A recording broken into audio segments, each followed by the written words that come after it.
Thanks, Elaine.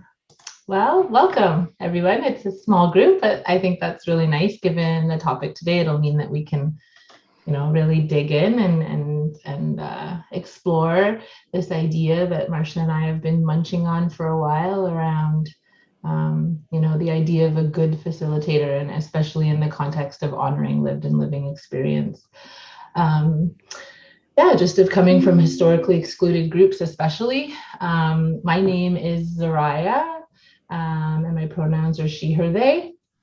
I'm coming in from Wasanich and Hulkaminam speaking territories, and I'm naming both territories because I actually live on Salt Spring Island, which was not inhabited full time by either nation, but they would come here and use this territory as their sort of like spiritual ceremonial space. So both of them would travel over on boats on both sides to this little island, but never stay for very long.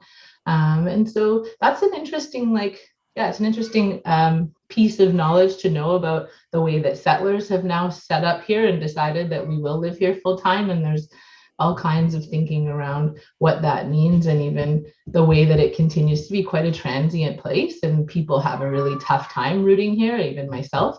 So I'm always reflecting kind of on that in terms of, even our decision to be here. But I nevertheless am very grateful to have a place to live, because that's something that housing insecurity has very much shaped like a big part of my life. And so just having a place to call home today feels really good. And I'm really grateful for that. So I'll pass it over to Marcia. Oh! Thanks, Zariah. So hello, everybody. My name is Marcia Shack, and my pronouns are she, her, and I'm actually joining you today from Yellowhead County in Alberta, which is where I grew up, but has not always been the place that I have lived. To actually kind of really move us into this space together, I'm actually going to invite everybody to kind of ground their feet into the floor and settle back into your chairs. We're going to actually just take a few moments to take a few breaths together. When I start workshops, I always start out super nervous with really sweaty palms. So this is helpful for me as well. So if you're comfortable, you can close your eyes. If you don't feel comfortable doing that and there's a window nearby, I encourage you to cast your gaze out the window or just fix your gaze somewhere softly for a few moments. And just kind of settling into your chair and bringing your attention to your breath, moving in through your nose and out through your mouth. And if that's not comfortable for you, you can just breathe in through your nose and out through your nose.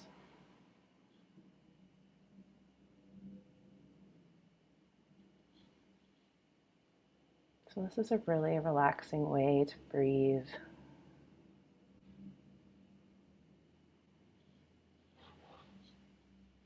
And it's a great little tool to help kind of soothe and settle our nervous systems.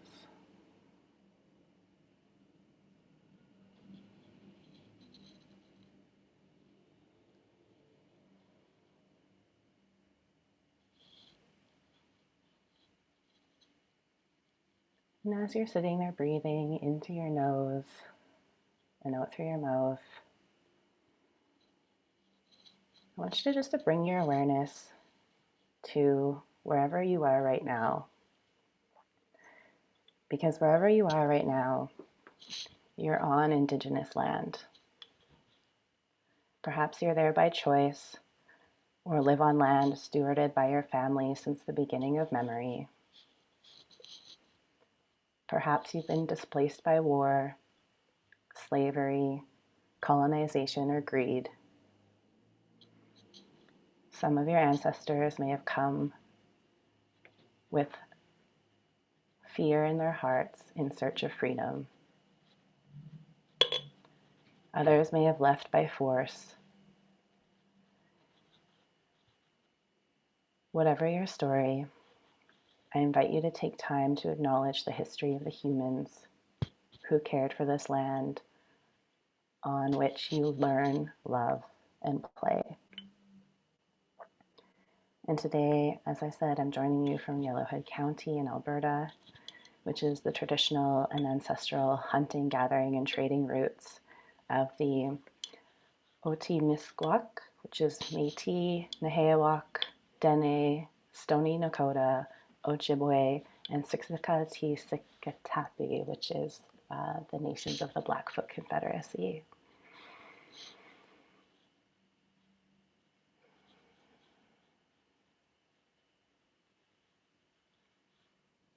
Maybe just take 1 or 2 more breaths into your nose and out through your mouth. And when you're ready, I'm going to invite you back into this space. And then Zorai, I was thinking actually, why don't we go around and get everybody just to introduce themselves, and then we'll go over what we're gonna do today. Okay, awesome. So why don't I call on Mary and then Star? So if you just want to say so your name, maybe where you're coming from today, your pronouns, and then just anything else that you would like to share with us. Whether it's a burning question, something you're curious about, or anything else you just need to speak into this space to be fully present. So go ahead, Mary. Beautiful. Thank you. My name is Mary Schernick. I am Métis on my father's side and Austrian and Scottish on my mother's. I also carry the name Wawateyasquayupimawatayan, which is a name that I was gifted and am really grateful to be able to carry. It is Cree for Northern Lights Woman Walking. And I am currently situated on Treaty 4 territory. This is my home territory. I grew up in southern Saskatchewan. However, I've lived for the last 17 years as a visitor in Coast Salish territory. I was living in the Lower Mainland for the last 17 years, working and raising a family. And so I've made my way back here as of June. I am a public servant for the government of Saskatchewan. I'm the Director of Indigenous Services for Bill C-92, and very grateful and honored. I am a mother of 3 grown children, almost 27, 23, and 19. I'm very grateful to be their mother, and I also am a cat mom. I have 2 amazing black cats named Amina and Nala that bring me so much joy, and really grateful to be here and share space with all of you. My pronouns are she, her, and really looking forward to this presentation today and learning as much as possible. So thank you so much. And I might have forgotten something, but it'll be okay. Thanks, Mary.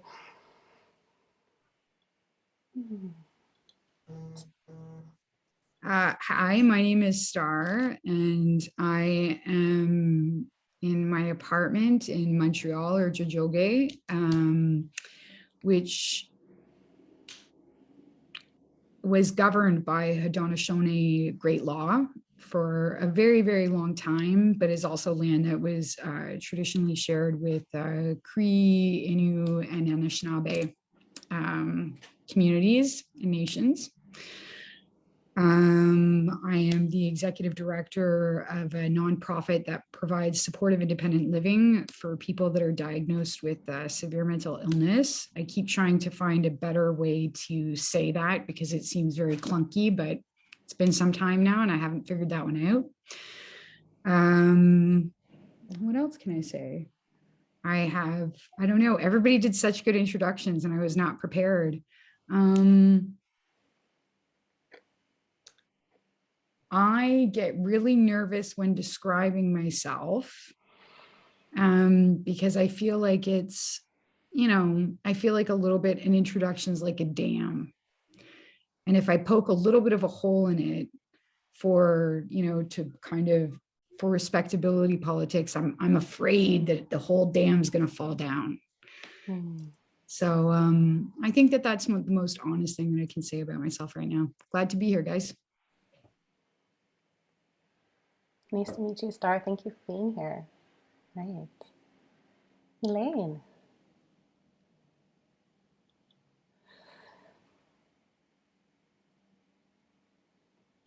I'm Elaine. I'm the LivEx network coordinator, and I'm feel with you, Star. I never know what to say. But my real passion is addressing poverty discrimination in Canadian universities and more broadly in society.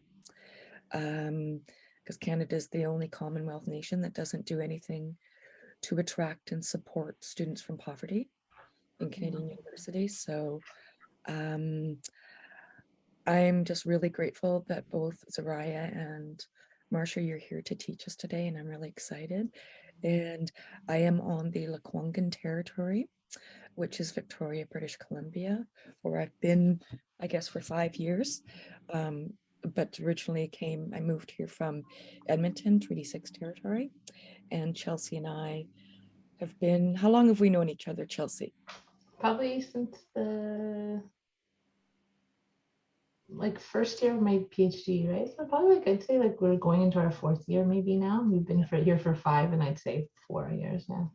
So something Chelsea brought to my research was how critical belonging is, and that we don't need to be saved. There's nothing wrong with us, that we have really powerful knowledge systems and values and cultures. And so I'm always daily grateful for that, for those teachings and bringing that in.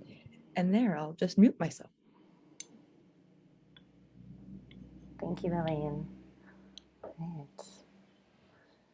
So, Chelsea, did you have anything else that you wanted to add or speak into the center? Maybe I'll just say that I have 4 unschoolers, and you saw the graceful entry of my youngest, Rain, who is 5 and is always naked and comes in with big amounts of energy into most spaces. So yeah, I just kind of want to announce that if that happens, and I'll just quickly hit mute, and my homie Marsha always picks up for me, even if it's mid-sentence.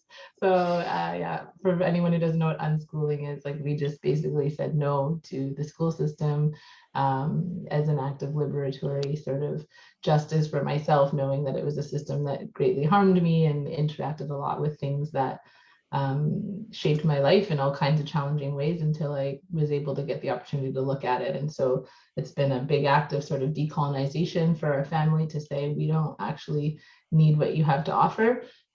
Also, it's really hard to not have school as the resource that it actually offers families, especially that come from, low socioeconomic or coming from poverty backgrounds, because we have to work. So my working comes along with my young people jumping in, and so that's one of the things that I think we'll probably tackle today in our conversation, is just about what's professional and how do we define that, and how do we still show up and be the most authentic version of ourselves when our lived experiences are shaping that, and how can we give each other space for belonging when we're including those dynamics that are very different, and just what's going on behind the scenes, bringing it to the forefront of it, to be really upfront about the fact that we're all coming from different perspectives and backgrounds and worlds. Thanks. Yeah, thank you. And as I was listening to you talk, I was thinking about, that's something that bonded us really early on, was this love of unschooling and just a rejection of the whole traditional or conventional, actually, sorry, I apologize, conventional school system and conventional education, because my background is in K-12 education. I went to be a teacher because I was like, this sucks, I'm going to change this. And then exited the profession 8 years into my career, realizing that it was actually really tough to change a system from the inside. And that's actually part of the story of how I ended up working in partnership with Musqueam's community to build a program from the ground up for their adults who had also fallen through the cracks of the school system, had not finished school, and were looking to, in the words of our funders, the skills for living life and work. was the directive of that program. But before we kind of maybe get into more of our story, Chelsea, and what we're going to kind of talk about, let's just do a quick overview of what we're going to fill this next 2.5 to 3 hours with. Yeah.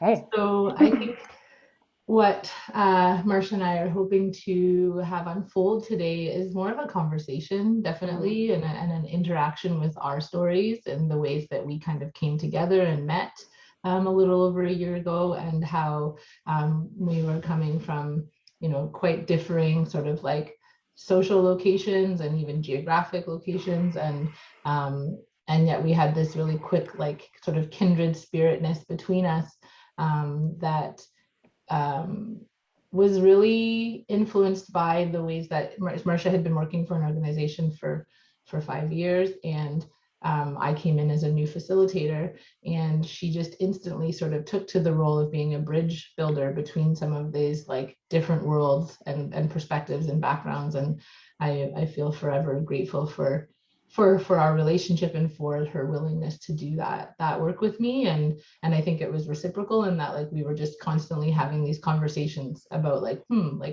what's going on here? Like, what's really at play? So today we're taking to that sort of question of how can we honor and embody and reimagine the role of a facilitator teacher in light of what we know about the story that we all know, or the ocean that we're all swimming in terms of like what makes a good facilitator. And we play with that word good because it was very in the program that we were working in together, there was a lot of like, that was kind of what the whole program was delivering, was this idea of like helping folks who support people to become good facilitators. And we kept getting stuck all the time because it was like, well, who's defining good, and like, and so it just became an elephant in the room that we just had to start like hugging, because we just couldn't get behind it. It really depended on like who you were talking to, how you were coming into it yourself. And so we're going to lean on a practice of circle, like a methodology, obviously, that we're borrowing or relearning and reacquainting ourselves with, that has been carried since time immemorial in cultures all over the world, Indigenous cultures all over the world, sat around a fire, gathered in circle. This is how communities came together. And so we're using some of that methodology to create the structure to go and explore an unbounded question, because there's very much no answer, that we're not hoping to bring to like this to a close and complete and tidy bow, but just that we would have a space to have this conversation between us, amongst us, with some of the stories woven into it. So I think that I've covered kind of the overview. So we're looking at things like this idea of what makes a good facilitator. We want to look closer at colonialism and white supremacy and how that shows up. We're going to explore a brave space, shifting away from safe space ideas to brave space as a container for honoring lived and lived experience, specifically for facilitators who are coming from historically excluded and equity deserving groups. And just playing with this idea of assimilation, inclusion, belonging, and like how that shapes some of our work as we show up as teachers, as facilitators. And then some tools to soothe the nervous system, like Marcia kind of brought us into that space, just some real tools, for regulating our bodies, and also things like questions, just like having a tool belt of questions that are open-ended, that can help to guide and lean on curiosity, as opposed to jumping into either fixing or labeling, or leaning on like a deficit model for how we understand and interact with each other, and kind of the ways that, I guess, also that even lateral violence can like show up for us, like how we kind of do this to each other. We kind of police each other, and who ought to be taking up space and sharing ideas and being a teacher in the first place. So all of these things are kind of the conversations that we're going to talk about today. Mm-hmm. Yeah, and we'll have space for a break too. Yeah, we're going to kind of dive into a dialogue between the two of us, and I also invite others, if they have something they want to share, add, or question, to to add in, like, please, this is an open conversation, and then we'll take a break, and then we'll go into a circle structure online. And then so we'll do that piece, and that's kind of how we'll end. And we do have 3 hours, and if we end early, if we feel like we're done, like, we can always leave early. Yeah, so we'll really play with that time too. So yeah. And we're gonna take a good, we're gonna take a good long break too, like a 15-minute get up, stretch, walk around, come back. That's one of the things, like, they would say that I learned working with Zoraya's, like, also within that container, is like, we only need 5 minutes. They're like, 5-minute break, that's it. And I was just like, I need 15 when I'm online. Like, I need to go out and stretch and breathe fresh air, and yeah. So so when we were thinking about doing this together, Chelsea, we had kind of said about how we wanted to ask each other questions and then just kind of start riffing off of each other, because that's kind of what we do. And I can't actually remember the question I was going to ask you. So do you want to just start and tell us? Yeah. How much time how much time should I take for this part? Do you want to will you use the timer for me as the Sure. guardian? Okay. Sure. Yeah, absolutely. It'll help me to stay on track. Just like how I'll give an overview. How does 5 minutes feel? And then we'll check in at 5 minutes if I have something to add, or if anybody else has something to add. Okay, hang on. I'll get my... And the question will likely come for you before 5 minutes, but just to help me, just in case I do start rambling, because sometimes that happens. Yeah. Well, and I guess the question is like, when we started our relationship, we kind of just said, like, we want to tell people our story. So, like, what's the story you want to tell us, Chelsea? Yeah, thanks. Yeah. Well, I guess, like, really to stay within that sort of boundary of, like, our relationship and how it started, and what I kind of just spoke to, coming into this organization after, like, many years of being a undergraduate student online, not having a ton of interaction with the culture of, spaces, education spaces and things like that. And after a lot of years of actual trauma from being a high school leaver and being pushed out of high school, there was a real safe space that was created for me with online learning. I was able to get both my undergraduate and my master's degree while parenting all of my children, and getting, having access to student loans, which made it that it was like my job to be a student, and I got to be home with my kids, and they interacted in this way. And yet, when I decided to go back to do my PhD, I didn't realize, like, how much there was this, like, culture that existed for, like, how academics are to, to perform and behave, and, to become an educator, like, just this really strong culture. And I taught in my very first year of my PhD program. I was invited to teach in the teacher education program. And I actually wrote about this because it was, like, such a profound experience of coming in, with all of these strong beliefs about unschooling and self-directed education, and really unhinging from conventional learning practices. And then I got into this space bound by these really tight cultural norms, and I saw how quickly I was, like, absorbed by it, how much, like, I just felt like, and I internalized so much, like, failure, and, like, I'm not supposed to be here. And, like, every day, it was a month intensive institute in the summer, and every day, like, I was so depleted at the end of it, in this space where I was the only woman of color, I was the only person coming from poverty. I was team teaching with 3 other professors, tenured professors, and then myself. And I just was such a fish out of water. And after that, I didn't go back to teaching for a couple of years. So it's just like, I don't even know if that's going to be for me. And so coming back to meeting you, Marcia, it was like, I'd already been teaching for a year online. So again, there's the safety of, like, the online sort of space. And I wasn't interacting a lot with the faculty, just the students. And so coming into the team with you, Marcia, and us starting to deliver this 4-session online learning experience for people who are frontline service workers, who are working in human service roles, social service roles, and we were delivering content around, how to be a good facilitator. And really quickly there were things that just were like alarm bells for me, because it was like, not only am I here and tasked with this role of helping others to start to look at themselves through a paradigm that was quite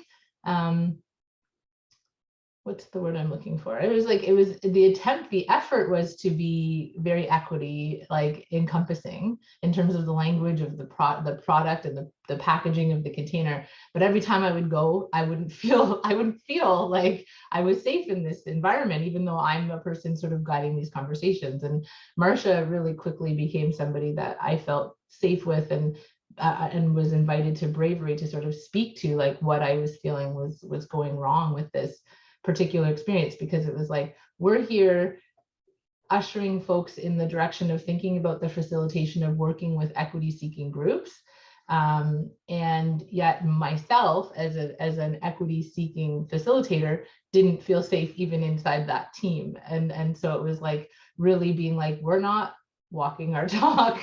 And that's kind of where the title of this session today came from. It was like, there's a real like disconnect between what we're saying and what we're doing.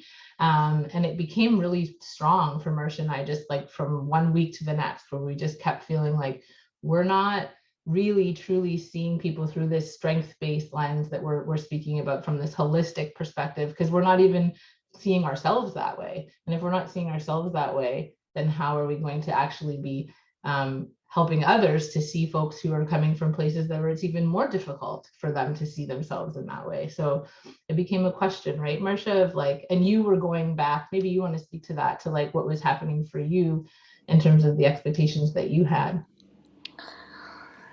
Yeah. Well, something that just came up while you were sharing your story is about like one of the reasons why you were invited into this team. And now it was a decision that was outside. Like I didn't personally invite Zariah in, but my executive director did, because they had a relationship. But you were invited in because of the skills that you brought around teaching and facilitating, and the fact that, you worked at a university and you unschooled your kids. And so you were brought in for your strengths into a program that was meant to show others how, when you lean on people's strengths. So that whole idea of like, if we think about people's strengths rather than their deficits, that's actually how we build people up. And there's tons of research out there that says, strengths-based approach is the way that we want to be doing these kind of programs. And for equity, I'm just going to start my timer as well. By the way, you were like 10 seconds under, which was perfect. It's like you knew. Yeah, so like there's just started to be all this incongruency between showing up and saying, this is the way you need to show. We were saying to the people who are coming to our trainings, this is the way we recommend you show up and work with your clients and work with the people that you're working with. But behind the scenes, we were not actually working with our team in that way. And well, I have to say but I was trying to bridge back to the organization to point out these incongruencies between what we were saying when we got online together and what we were actually asking of our team members. And I don't actually really know what to say other than it was super, super hard. And this bridging between, like, to show up in, so I guess maybe part of it is like, I just need to tell a bit of my story, is how did I even end up online offering this sort of training to frontline service workers and that sort of thing. So I kind of mentioned in the beginning that part of my story was that in 2017, I was invited to co-create a program within a First Nations community, which is Musqueam in central Alberta. And I had two colleagues that worked on me that were from that, worked with me that were from that community as well. And we did that for 5 years. We were on the ground running a program. It was long. We had a good time to build relationships with people. And the end result that we were trying to get was that the definition of success was a job or further training. And I came into that role very schooled in conventional education, thinking, okay, this is easy. I'm going to make a lesson plan. We're going to have a week plan of like on Monday we're going to learn about math and how to do taxes, and on Tuesdays we're going to do resumes, and on Wednesdays we're going to do writing skills, and and then we also had some community projects in there, and that structure or that kind of controlled space or place or container quickly disintegrated with the real lived experiences and things that were happening that people were showing up into my room with and needed attention. And one of the things that was really not getting in the way, but needed to be addressed was actually like activated nervous systems and the impacts of trauma and chronic stress and those sorts of things. And so actually I found myself after 3 months completely having to pivot my very structured program and my idea of what it actually meant in that situation to be a good teacher, and really find a space where I could stand as a facilitator and as a teacher, that I could actually hold two pieces. So where I could hold I'm going to use the word control, but like the construct of like, this is what our funders are asking for. This is the reality of what the people that are in my care and the students that are in my care are showing up with. And then I have to stand in the middle and figure out how I'm actually going to do that, because that's actually what needs to happen. And it just so happened at the time I took some training in participatory learning and leadership through the Art of Hosting Network. Is anybody here familiar with the Art of Hosting? I see some head nods. Yeah. So they talk about this space that you stand in the middle as chaotic confidence. It's the space of emergence. It's where like real true learning can come from, is when you stand in that place of the structure and then the chaos is what they call it. And so I had to hone my skills to be that bridge. And so we did that for 5 years, and then the pandemic happened, and the idea came, okay, so how do we teach others to stand there? How do we teach others to be that bridge? Because that's actually what we saw build relationships and actually created success for the people that were coming into our programs. And not success because I told them to, or my staff member, or like the team members that I worked with told them to do, but because they were like, I want to do this, and I can see how you've given us the skills to be able to take those steps. Yeah, that's my 5 minutes. So it's all right. Hand it back to you. So yeah, to move us like sort of back to, again, this wondering, this rumbling, like what makes a good facilitator and who decides, and recognizing that we were tasked with this job of like sharing that story. So continuing on Marcia's, the work that they actually did on the ground. And then me coming from this place of, yeah, like my experience doesn't come from like the conventional like sense of things, right? Like most of my experience as a facilitator of learning is coming from lived and living experience, honoring that inside of myself, being out on my own since I was 16 years old, like, and just like learning how to be in the world without really anybody giving me a ton of support. And then yet I had lots of support. So it's like both and in that way, but just knowing that it wasn't coming from, all kinds of workshops that I'd been delivering for, the last decade. It's more from me like tapping into like a space of self-attunement for myself and my relationships inside of my community, and the breakdowns of relationships, so that I could have breakthroughs, and like learning kind of by falling on my face many times, and being chewed up and spit out, so to speak, because a lot of my life was like joining a community and then learning that community wasn't for me, and then moving on to the next one, and trying a job and then being like, this is not going to be for me, I need to keep going, I've got to keep going. So that's been it. And I didn't even have the language really until the last couple of years, and working with Elaine, working with you around what does that mean? What does honoring lived in living experience mean, and how do we bring that into spaces where that hasn't been what's been honored?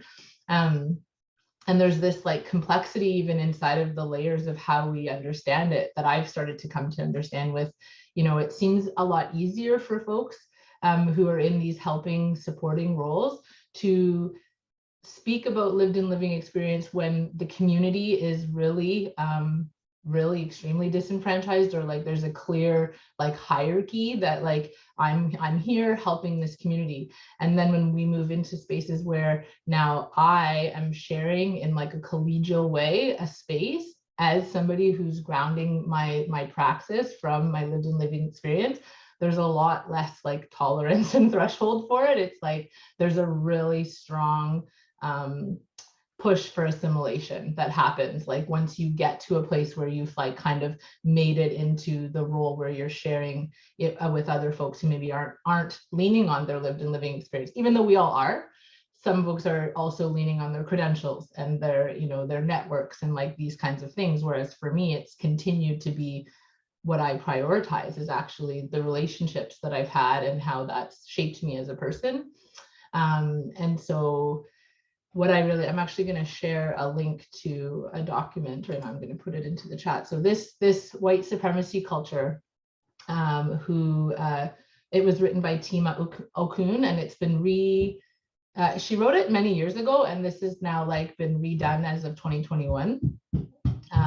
And it has 15 characteristics of white supremacy, and the language, I'm aware of the language being alienating in some ways, and like just because it floods people's nervous systems to hear the word white supremacy. So I just want to like name that up front. And also coming from a Black woman, there's often things that can happen for folks when they hear like me talk about white supremacy specifically. And I'm not sharing it to get into a conversation in this moment about like the presence of or absence of racism, but really the way that supremacist thinking, or this idea of like good and bad, and these characteristics that when you read this document, it speaks to characteristics like fear that interacts with this idea of toxic belonging, and like the fear of not belonging, and how that drives the ways that we understand our relationships and the communities that we're inside of, and also urgency, you know, we need to get this done. So speaking on like Marsha's like point to funders, you know, these things of just like, well,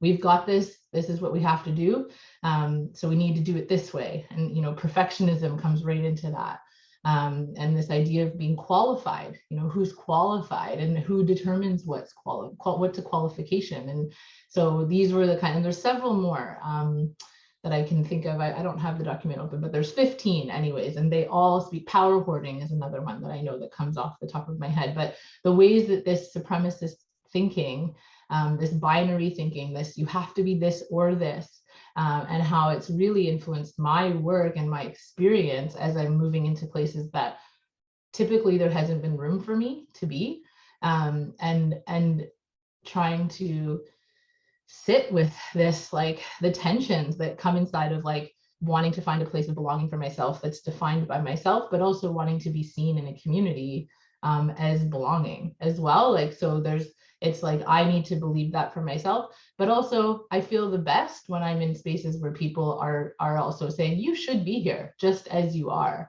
and recognizing how few places that actually exist where that's the case for me as I'm moving into sort of this shared collegial space with other educators and facilitators, and recognizing the ways that we kind of collectively enforce these like characteristics of supremacy, and the ways that then when we're doing this to each other, we're also sending a message to the folks that we're guiding through learning experiences, whether it's young people as young as 4, or it's, you know, people in communities in you know, in Indigenous communities or in any other marginalized populations. Like everyone's getting the same message that you need to like be a certain way and act a certain way and talk a certain way in order to do this good work. And it crumbled me. Like there were times, Marsha, where like I was ready to quit, like so many times, right? Like, and it's not the first time, and I've had this experience like over the years. A real flight activation happens for me in my nervous system where I'm like, I'm out, like it's too much, and I don't even have fight in me anymore. I'm just gonna quit and just like move on. There's no way I can change people's minds. But it was Marsha's like relationship with me that helped me to stay like anchored and not quit, even at places where it was feeling really this culture, this professional sort of like assimilative like pressure was there, and it felt so like inconsistent with my values and like what I wanted for the world and what I wanted to express. And so I guess you talking about that chaotic spot, you know, it was like feeling the intensity of that chaos, and yet knowing that like we do need order and structure and ideas about how we move through things safely, and people need to feel held and collected, and not only for ourselves, like we, and I think that's a part of it too, right? Marsha, is like that hosting ourselves as facilitators so that we can show up and do that for others, but really having a close focus on the ways that these characteristics, for example, can shape those ideas of what order is, and how do we make space for one another so that we can go to places of discomfort, and sit in those uncomfortable places, which is why we talk about this idea of brave space as opposed to safe space, because it's like we need to be leaning into compassion and have courage to sit with things that maybe have told our nervous system that's not okay, like it's time for you to fly away, or it's time for you to fight back, you know, or it's time for you to freeze, because your brain has been, you know, interpreted this information for so long that and been conditioned for so long that that's not okay. And so we all can hold each other there, right? Like that's the thing. It's like the most uniting thing for me in this conversation, and why I can talk about it now without my nervous system flooding, is because I started to see everybody in that way. Like, so even when somebody is maybe enforcing this idea of assimilation onto me and not able to see me as whole or deserving to be who I am, I recognize that that's what's happening. Like their nervous system's telling them this is not safe. So we actually have to invite, and this has been like the biggest shift in my praxis has been like upfront talking about this idea of brave space, and like really saying, hey, as somebody who's coming from like an equity seeking group, who know, like, you know, I live in British Columbia. It's a place where nobody's had a Black educator. I still haven't had a Black educator actually in my life in the conventional sense of things. I'm the first one for myself in my 38 years on this earth. And that's true for many of the people that I'm working with all the time. And so just recognizing how when I step into a space and there's privilege that I have and power that I hold, being a steward of the learning, there's also this like need for me to invite people into this place of discomfort to have conversations, because I'm the only person with the lived experience to talk about it. And also it's about me calling people to that bravery so that I could have some of that safety that I've never actually experienced, because I wasn't fitting into the like status quo sort of box for like what makes a good facilitator or a good educator. You know, you don't have your naked 5-year-old running and busting through the door, you know, because that isn't professional enough. And it's like, well, if that cancels me out for being professional, then I might as well stop now, because I can't control that variable in this moment, right? So how do we find ways to see each other through that stuff? Yeah, those are that's sort of like, I guess, another place. I'll pass the ball to you, Marsha. Thank you. You know, actually, listening to your story, I just had this aha moment about just, yeah, how I became that bridge, or like what I was actually doing, because that, and I'm thinking all sorts of things. So because that was just it. I was going into an Indigenous community as a white, cisgendered, middle-class woman, the leader of this program, and I had to coach people to say, yes, this is what society, and this is stuff that I rumbled with within that program, right? Society is telling you, okay, what society? White society. White society is telling you, as an Indigenous person sitting here with me, that to be successful, you need to move away from your family, move into town, get a job, get off welfare, right? But yet, I was seeing the people as they were showing up in front of me with all of these strengths and all of these gifts and all of these abilities and this deep cultural connection and this groundedness with their family and lots of like terrible, challenging, intergenerational trauma stuff coming up as well. Like that, all of that was the reality. And I had to figure out a way to be a bridge to say, you are okay as you, wherever you show up, and you belong wherever you show up, because you belong to yourself. That Maya Angelou quote, you know, you belong to yourself. And what my program, like our program, my program, I have a bit of like complexity around ownership over this thing, because I was so immersed with it for 5 years, and it actually took me a long time to disconnect myself from the work that I was doing. And I will be honest, there were days where I cried on the bathroom floor for hours on end, where I took phone calls at 3 o'clock in the morning. Sorry. You know, where I drove people to court. I met with federal prosecutors. I, visited people in jail. I barricaded doors from angry boyfriends and called the police. Like, I was in it with them in a way that when you look back, yeah, I didn't have very healthy boundaries, but those were things that I had to learn while I was there in order to do that.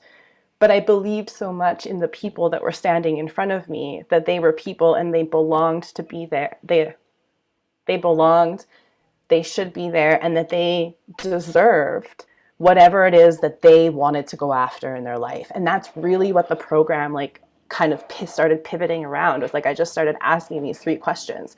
Who are you? Where do you want to go? How can I help you get there?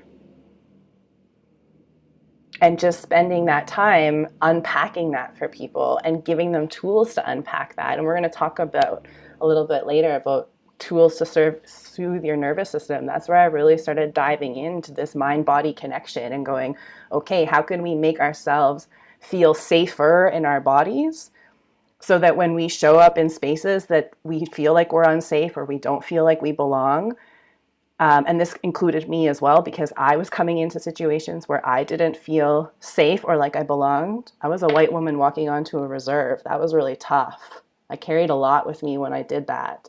I had to not only teach people to soothe their own nervous systems, I was teaching myself how to do that for myself and set boundaries for myself as well. So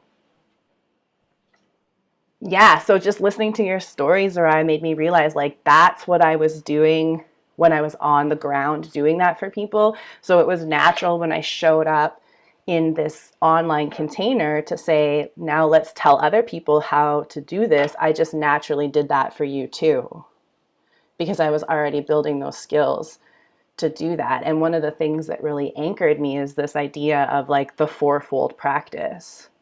So, and I'm going to find it and share it in the chat here in a second, but do you want to do it? It's in our shared drive. While you talk, I'll share it. Yeah. So do you want me to share the screen or just share the document? What would you? Either or. Okay. Yeah. So when I was talking about kind of I was in this middle space, this place of emergence, and it's what are the things that grounded me? Definitely mind-body medicine. So leaning into, what actually goes on biologically for us as we step into these spaces where there's chaos and we're trying to balance this order. But also this is a practice that still grounds me in my work today, this 4-fold practice. So this idea that so at the bottom there, being present and hosting yourself. So how am I showing up in that space? What am I doing for myself in that moment so that I can be there and be present for other people to do this work together? And then from that, how do I actually participate in what is going on and be a participant in whatever learning or conversation is happening? It wasn't just me standing at the front of the room going, okay, we're going to do this lesson on resumes. I was in there adapting my resume and working with people and participating in doing that. And then also sharing the power within that too. If people always know more than me. I don't know everything. We're more powerful together. So really tapping into that knowledge and participating in that to create this community of learners where we're all learning from each other. And then those skills of how do I actually host others? How do I make sure that I create a space where they actually feel like they can contribute? So one of the things that we would do is we would create daily practices that came from the group. What do you need to see in this space? actually, in order for you to show up and be here every day. So, you know, we fundraised for a coffee pot. We made sure we had a break room. We had a smudge area. We started every day with prayer. We did some yoga, meditation. These were all things that the people within our programs asked for. And then as the facilitator or the host, I made sure those things happened so that that others felt like they were hosted and that they felt safe within there and that they could contribute to that community that's learning together. And then from that, and this is really like a place that I'm still curious about and practicing into, is this idea of like true co-creation, true, genuine, let's create this learning program, this classroom, this space together. And what does that actually look like? And how do we create a community of practice? And it's called a fourfold practice because you actually can't have one without the other. They fold into each other and they all support each other. So when thinking back to Zariah, you said something about just being anchored or what rooted you. This is what rooted me as I was standing in between those two spaces. And then when I had the opportunity to start working with our team to try and share our understandings and our learnings with people, this was really what rooted me as well. But however, this wasn't actually what was being asked of us, which was where that like incongruency started to happen and those rumblings started to happen, because there wasn't space to do this. I don't know. That's it. I'm going to hand it back to you. That's all I have to say for right now. Yeah, just those constraints. And I think that's the thing that I think we're getting pretty close to opening up the conversation to everyone. Because there's this how, like the how and the why, like the purpose and then the how behind it. And then really like understanding the ways that interacts with these constraints, like funding, like the fact that these systems and structures are like deeply like permeating every aspect of our lives, and we are all also carrying it. Like I am not free of white supremacist ideologies, like at all. When I go through those 15 characteristics, I definitely act out those things. Like I do them to myself and I've done them to other people, and like it's like a thing that I have to be aware of, right? That these are the stories that we all know, but there is this understanding that some people's stories are more in alignment with these stories we all know than others. And so I think that's where like that's again this honoring lived and living experience as someone who's typically been kind of coming from the outside of things, is that where I feel really like I can I'm starting to be able to hone in on that more of the how for me, or the asks that I have, so that we can shift from these, when we're thinking about things like even being able to host others, like Marcia's talking about, it's like, well, the ask is that we really have to have this like lens and awareness of those kinds of things and how they show up for ourselves, how we do it to ourselves, and then how we do it to others. And just like being willing to have these kinds of conversations like regularly, and how much time actually it takes to have these kinds of conversations with people, and how we don't really build that into the projects that we do, the ways that we need time for relationships to happen. So Marcia and I, we were thrust into this program and project. We knew each other very little, and then we were hosting facilitation online, so quickly, and we didn't even know each other that well. And so how that could like, pique a nervous system when you're not prepared for another person's like chaos, so to speak, and how we see it that way, and how we even place value on chaos, like there's even that, like I talk a lot about sort of like, valuation and the ways that we make some things good and some things bad, and without questioning like where that even is coming from. And so it looks this way because we've all been swimming in this same ocean that's told us that this is how you're supposed to be, and if you're not this way, then there's something wrong with you. It's a you problem. And so just really getting to this, having these conversations as a way to show us all and share with each other from our backgrounds, so that we can have just have more success and ease in inviting and embracing all the different ways and different backgrounds that people can come up with, you know, from thinking about neurodivergence to ability to gender expression. Like there's so many places that we do so much labeling as like the norm, you know, and this is, I'm not, you guys all know this, this isn't new, but it's like when we start to look at that as the story we all know and seeing how does my story line up with that? And maybe that's why I'm able to like sort of enforce that more, because it's much easier to carry a story when you fit that story better. And the more that you deviate from the story, the harder it is to actually maintain it. And then we're doing like double time, right? We're like, like the code switching comes in. The masking is another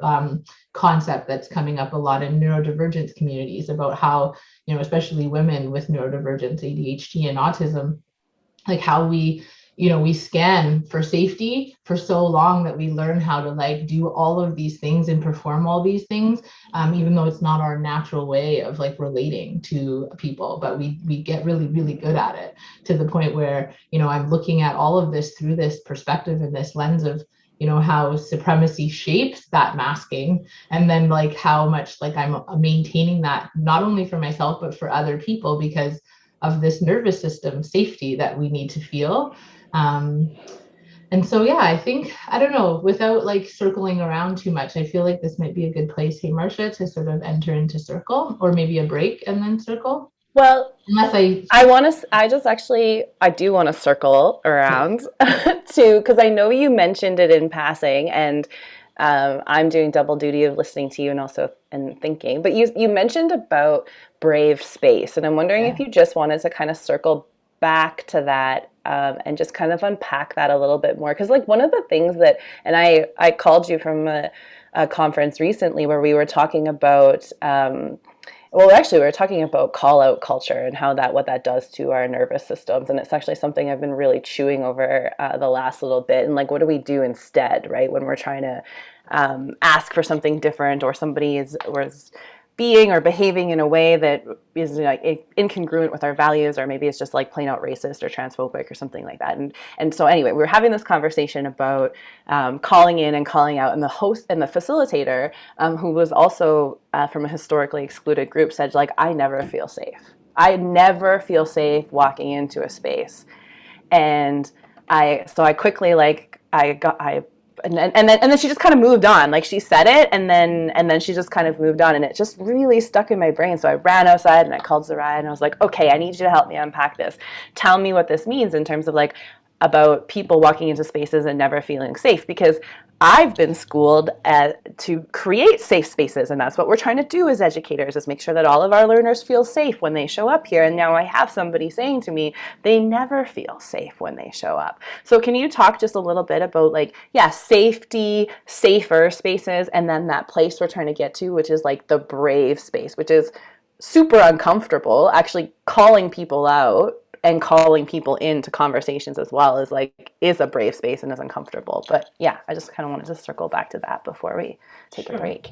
Yeah, because I mean, that's been like the thing that's really shifted over the last couple of years for me, and like having language to, like, I think I kind of spoke to it a bit, but just like having the language to define that, you know, we inside of this like perfectionist, you know, fear sort of mongering culture that is the ocean we swim in, that safety has been the thing, or comfort has been the way that we gauge if we're hitting the mark. So does everybody feel happy and safe and comfortable?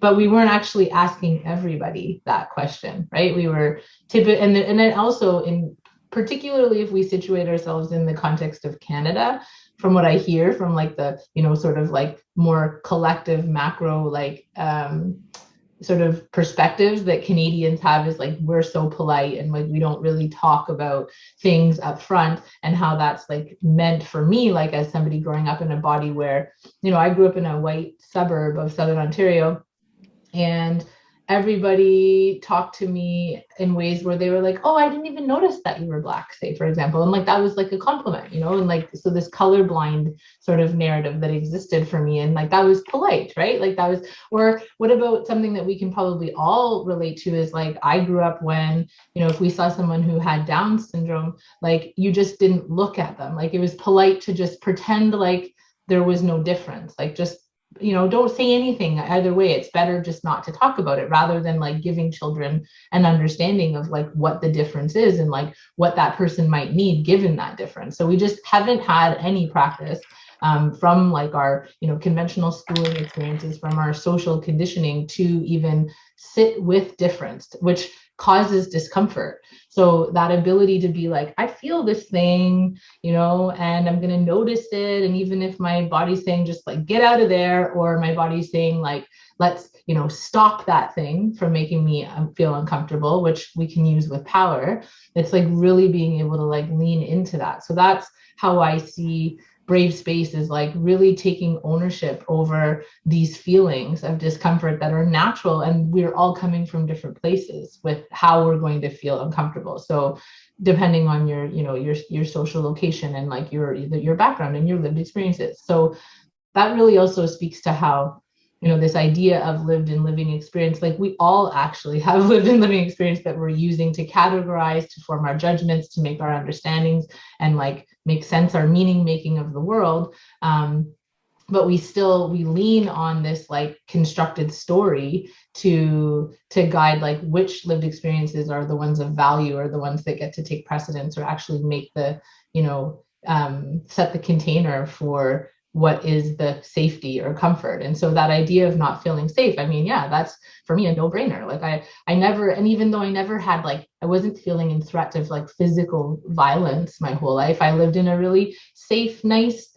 you know, public school for 8. I went there from grade 1 to grade 8, and you know, I was a straight A student, and you know, it seemed like it was a really great place for me. I didn't even know until I became a high school leaver really quickly, you know, from that time from 13 to 15, because I went to a bigger space where I just felt like I got lost in it. And it really, when I reflect back, it's like, oh, I never really did feel safe. I just was doing all this masking and these things to sort of like fit in, and people weren't really talking to me about what was going on, because they didn't want to deal with the uncomfortable feelings. Like, so teachers, you know, just thinking of it, you know, I have so much empathy for teachers and like the expectations that we place on them, you know, to steward the learning and care of 30 young people, all of the same age, competing developmentally for the same things, and the expectation to even be able to see what each person would need to feel safe or brave.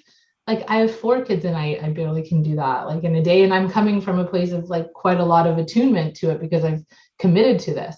So we're not even like kind of doing that in the world, right? Like that's not the status quo way of even like looking at how we relate to one another. So the brave container for me has just been this like upfront stating it as, hey, as we're moving through these conversations and starting to really center equity and wanting to build belonging for as many folks as possible all the time, we really are going to have to unhinge from this idea that everyone's going to feel safe and good.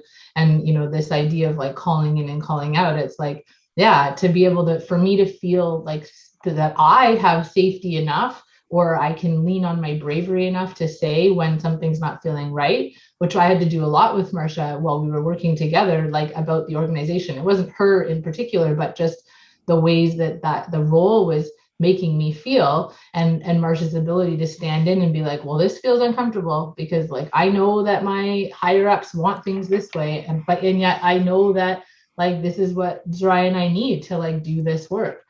And so there was this like, that was the embodied like experience of what bravery meant, to just keep showing up even though it felt like really unnerving and it didn't feel natural every day. And I didn't walk away every day being like, yeah, like I did such a good job facilitating today. Like some days it just felt like, whoa, this is like, I'm still just learning so much about myself.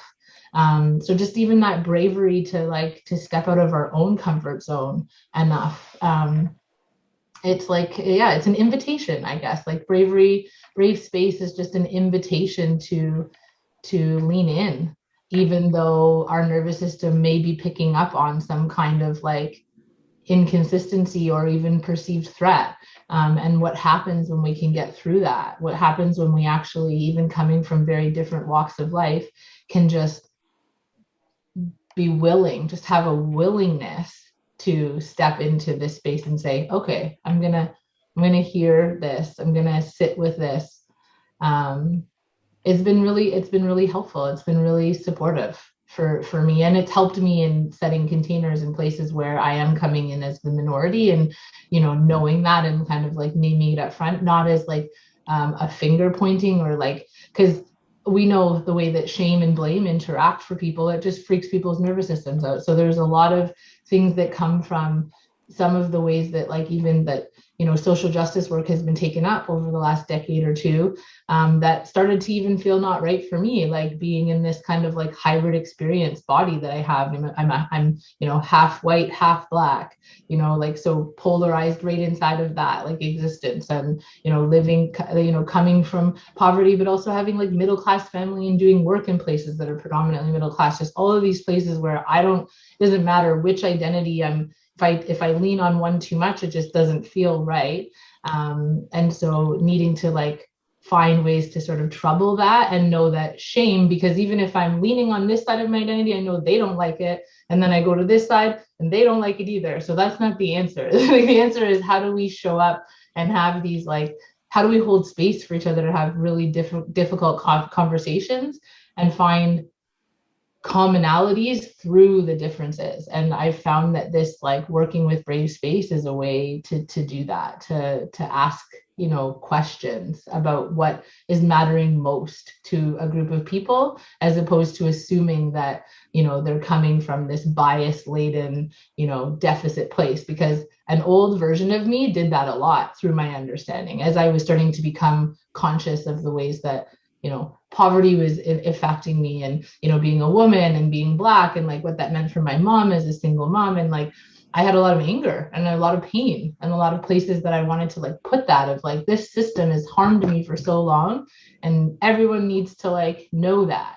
And that's true. Like, we need to talk about stories. It's very paradoxical. It's like we can't erase these stories, but also like, how do we sit with the tension of knowing that we want to get to a place where we're all able to feel safe enough to say, oh shit, I didn't realize that I was doing that, or like, I didn't realize that that was affecting you that way, and that we feel okay to say that, because that's kind of, I don't know, that's what gets me excited. That's like the hope, for us, is like we can move beyond, because we are a lot the same regardless of all of the other stuff. And that seems to be such a simple thing, and yet it's not either. So yeah, that's kind of, I think that's how I would close up the conversation around bravery in that container. Thank you.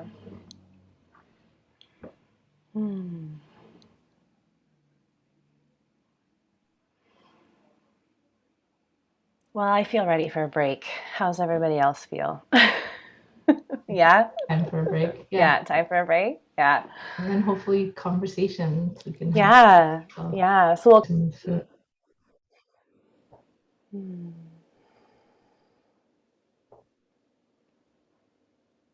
got the nice centerpiece for us. Are you gonna share about Circle?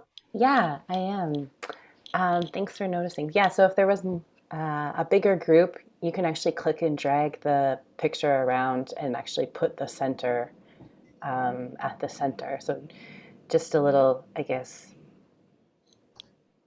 teaching tip. So the center is actually directly behind me, logged in on a second device there. So that's how I've done that, and that's how I kind of like to hold and host Circle. So Circle's been part of my facilitation practice for a long time, and then it became even deeper and richer and more meaningful to me through my partnership with the Musqueam community as well. So in the center there, I've placed the book by Christina Baldwin, where I first encountered using Circle. It's called The Circle Way, and it's just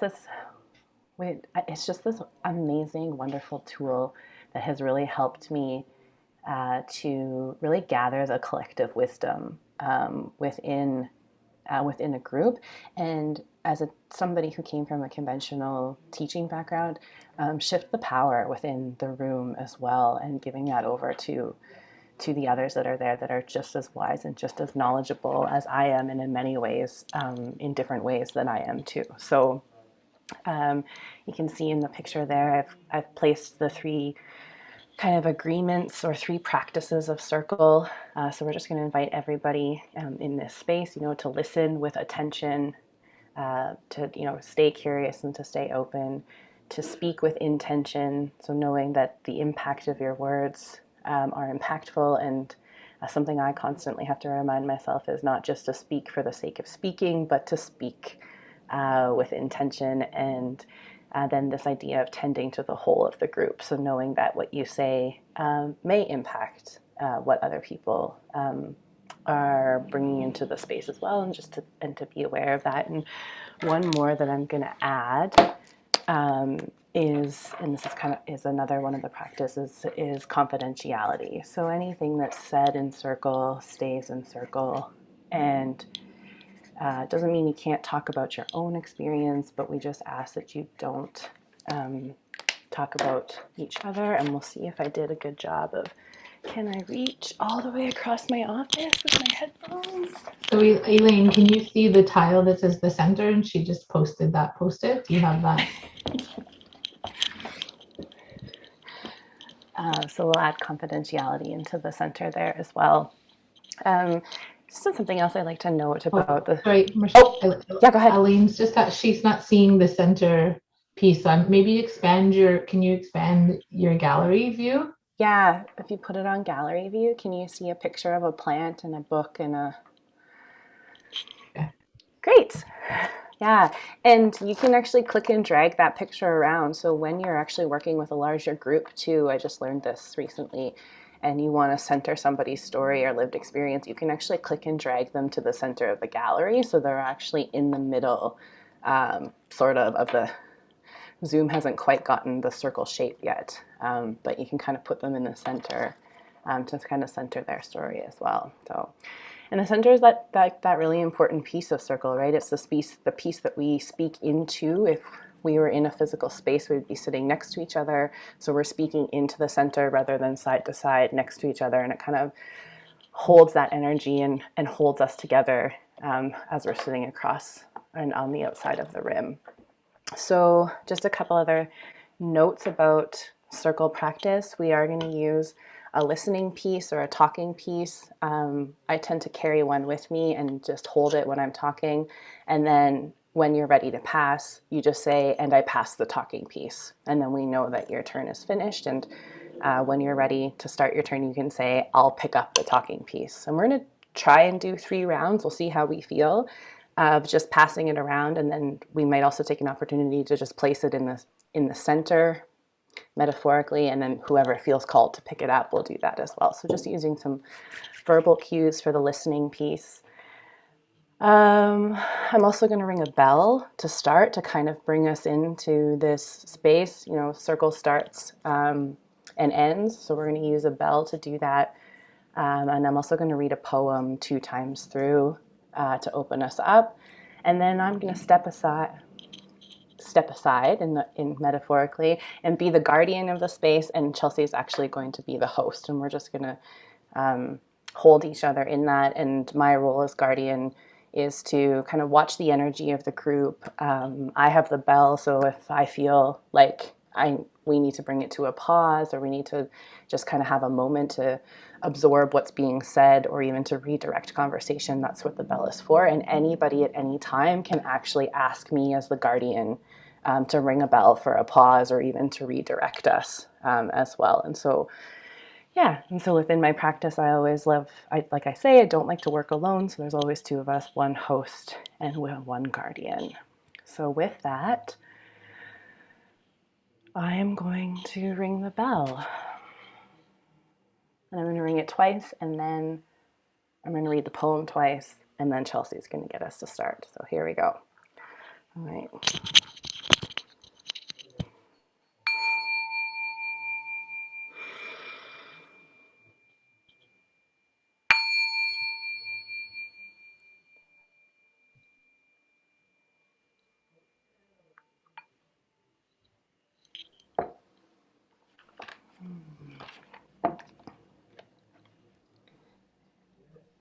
We approach our lives on different trajectories, each of us spinning in our own separate shining orbits. What gives this life its resonance is when those trajectories cross and we become engaged with each other. For as long or as fleetingly as we do, there's a shared energy then, as it can feel as though the whole universe is in the process of coming together. I live for those times. No one is truly ever just passing through. Every encounter has within it the power of enchantment, if we're willing to look for it. We approach our lives on different trajectories, each of us spinning in our own separate shining orbits. What gives this life its resonance is when those trajectories cross and we become engaged with each other. For as long or as fleetingly as we do, there's a shared energy then, and it can feel as though the whole universe is in the process of coming together. I live for those times. No one is truly ever just passing through. Every encounter has within it the power of enchantment, if we're willing to look for it. And that's from Richard Wagamiese's Embers. And I'll pass the talking piece to you, Chelsea. Thank you. The talking piece. So we've carved out time for 3 specific rounds of circle, but before that, we wanted to just do a really quick circle check-in. So I'm just going to pass the talking piece to who I see on the screen, and just on a scale of 1 to 10, how you're feeling right now. So just be a quick one for me. I think I'm feeling pretty good. Like I'm high up there, like 9 or 10 I'm feeling today. Sun is out still and feeling really good in community with you all. So I'm going to pass the talking piece to Mary.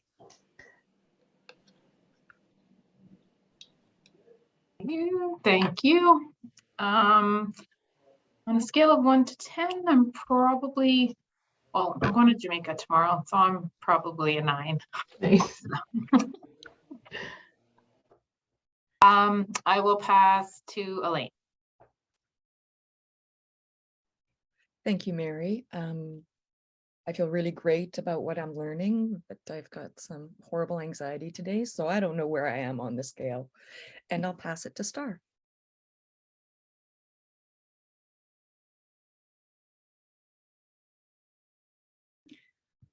I think I'm a solid 5 or 6.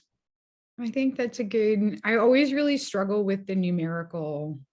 I'm like, but a numerical measurement of what? I never know what to what to say, but I think maybe like a 5 or 6. Cool. Thanks. So I always just like to point out like that there's always such a wide variety, and even yes, thank you for pointing out the numerical value. I definitely struggle with it too, but I like the gauge, the temperature check on the space, and just knowing that, you know, with conversations that can go in many directions when we're inviting folks to share their stories, it's nice to know where everyone's at before we start digging in. And I think, did you mention one of the agreements? I don't know if you said this, Marsha, but it's just coming to mind right now, just about the right to pass. I did not say that, and you're right.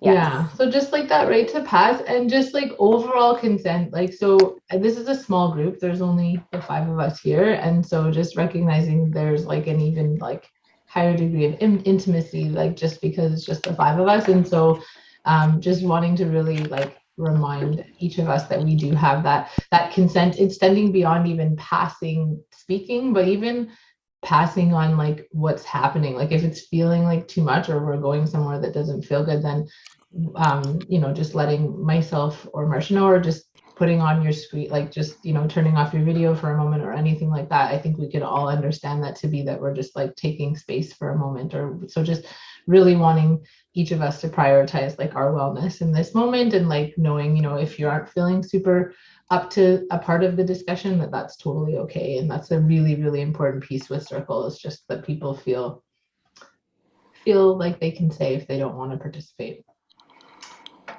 So for the first round, I guess we just wanted to speak about sort of what are the immediate impressions of like the conversation and where it's gone today, what's resonating for you in your own work or life in terms of like what we've been talking about. And I think we'll just maybe we'll just keep that same order for now. I'll just, because it's still the same on my screen. So I'm going to pass the talking piece to you, Mary, because you're next on my screen. And just Marcia's also put the first kind of opener in the chat as well. Yeah, thank you. My immediate impression, like I really enjoyed the storytelling. Like storytelling is something that I've been thinking about a lot lately, and the two of you sharing your stories and experiences, and kind of where I get stuck as an Indigenous woman, and is using my story as a teaching experience for white people, as a teaching opportunity. And I really struggle with that. But just recognizing the bravery and the honesty, and I'm in a paradox with it. It's such a dynamic for me that storytelling, I know in my culture, is so powerful and so important, and such a good learning tool. And so, but just seeing, how you guys use your story and your lived experience to be able to really create belonging and connection. So I'm in the process of seeking out some elders to kind of help me reconcile all of that. But yeah, I think that there was a lot of good reflections about like what facilitation is, about what teaching is, about how we create space for others. I think that really spoke to me. I am struggling a bit with the use of a circle as non-Indigenous facilitators. I just wanted to put that in the circle. Totally. But I see the teachings and the care and concern, but it's just something that I'm reconciling with myself. But yeah, I'm really like inspired by each of you, both of you, and how you've taken those experiences and turned it into a teaching opportunity for others. I think that's very something that I aspire to. So I just want to raise my hands to you and acknowledge the both of you for that. So thank you.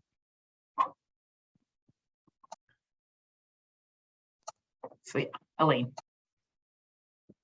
Thank you.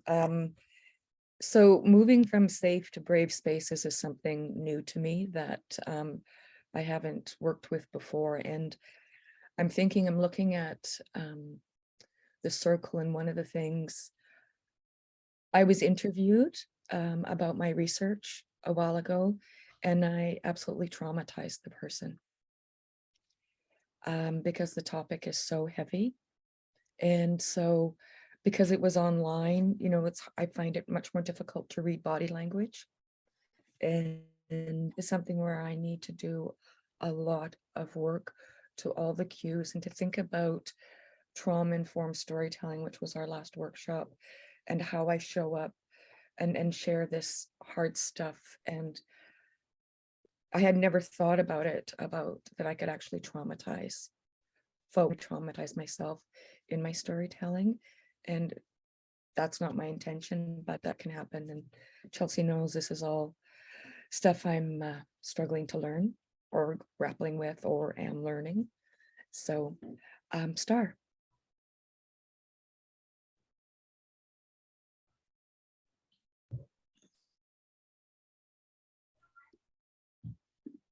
I always have to recheck the question.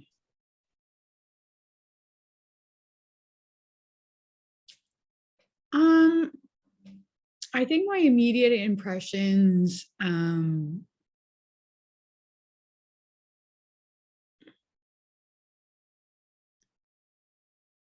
What are my immediate impressions? I think my immediate impression was that I felt I have gratitude, and like just recognizing and having gratitude that that you two have kind of built community together. Women doing that has been really, it's an unparalleled strength in my life. Meeting people, and particularly women, at different points in my life, and because of the context that we're in, being able to share and build community.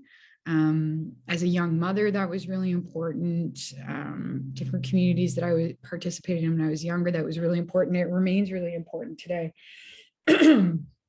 So I think that was the first thing, is that I had the impression that I was witnessing some of that. I was witnessing a description of the process of building community between two women that found themselves in a context together and found kind of fellowship in that. So I think that was the first impression that I have. I'm grateful for that.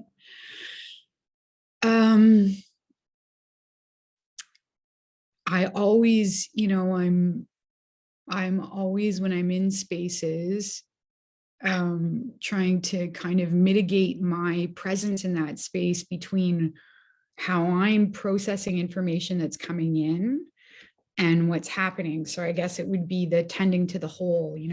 I try to walk with that a lot, because I'm really acutely aware that I can take up a lot of space in the room or on the Zoom.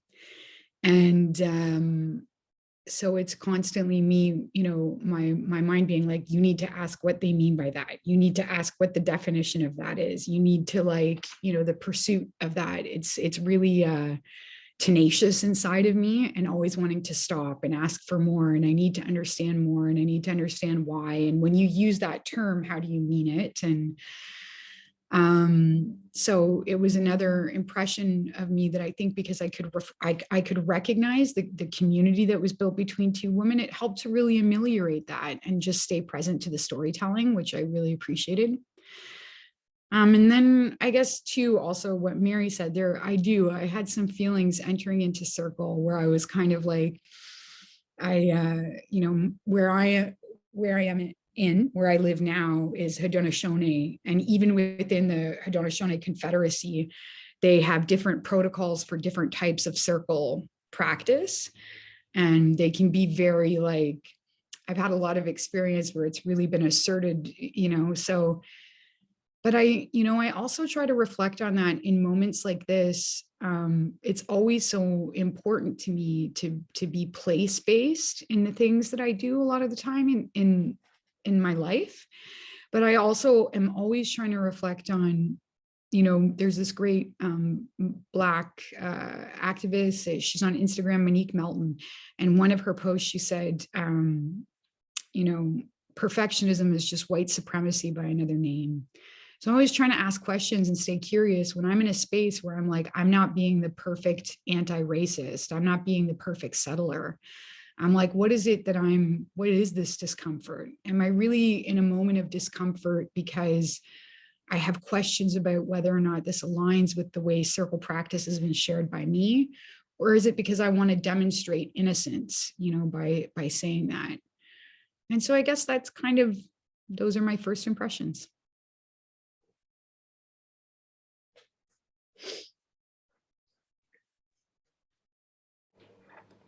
I'm picking the talking. Oh no, Marcia, you need to go. Sorry, Marcia.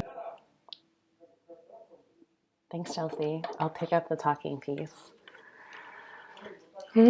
So, immediate impressions of what's being said, what resonates for you in your own work and life.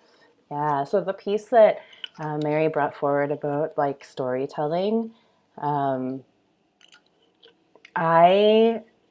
I for a long time struggled with whether I even had the right to tell my story as a white woman, because, like, we've had space for a long time and we've had privilege to influence and tell our stories, and we still do in lots of realms and areas. Our voices get elevated before others, and so it's something I too also struggle with, is like, do I even deserve to have my story told? And it's something, or to even tell my story as learning for other people. And it's something that actually knowing Zariah has really given me the courage to do, because she talks about lived and living experiences and how we all have these lived and living experiences that we can bring to the table. And when I was working in partnership with the Indigenous community, I actually hid a lot of my story because I felt ashamed. I felt guilty. I felt like I didn't deserve the benefits and the middle class life that I grew up with, because part of that story is that I drove past that reserve my whole life and I never even knew it was there until I was invited to show up and be there.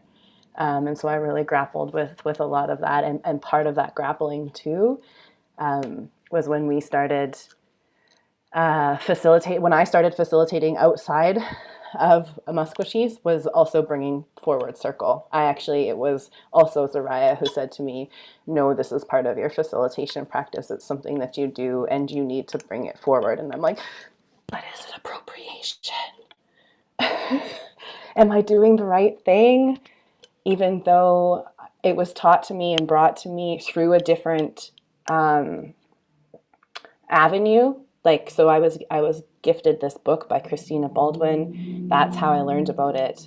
And then after that was when I really grounded in and was like, oh, this is actually so much deeper and wider and bigger than what I had ever experienced before. So I just want to say thank you for naming that into the space, because yeah, it's uncomfortable. And I think that's also where I really lean into that bravery, because I believe in the practices, which is that it's actually about breaking down the hierarchy and saying we all have a voice that we can speak into the middle, and we are all valued in that voice. And it was something that I worked so hard at within the conventional school system to break down that power structure. And it wasn't until I started working with adults that I realized how much power I hoarded over the kids that were in my care. And it was actually I left teaching because I was working in Ethiopia at a British school, and I had to fail a grade 4 kid, third language English speaker, and he couldn't write to a British standard, and I had to fail him because that's what the rubric told me to do. And I had this aha moment where I was just like, man, my job is to judge kids and to judge them in a way that when they go home, I know he's going to get his ass beat by his dad because he didn't get a passing grade on that essay. And then I flew home from Ethiopia and I never taught again until 2017 when I started working with adults. So yeah, I'm rambling a little bit, but just thinking about that's what's really what's resonating for me. And I think through this whole storytelling too is really kind of grounding myself into my story about why disrupting the status quo, why questioning what it actually means to be a teacher and a facilitator, and how do we actually embody that in 2022 needs to be the question that we're asking. And more people need to be asking that question because it's not serving anybody that's connected to that system. And so therefore, I need to tell my story so that I can give more courage and bravery to others to tell theirs as well. So, and to create that space for more people to do that. So that's what's really resonating for me at the moment. And I think I'll pass it to Zariah.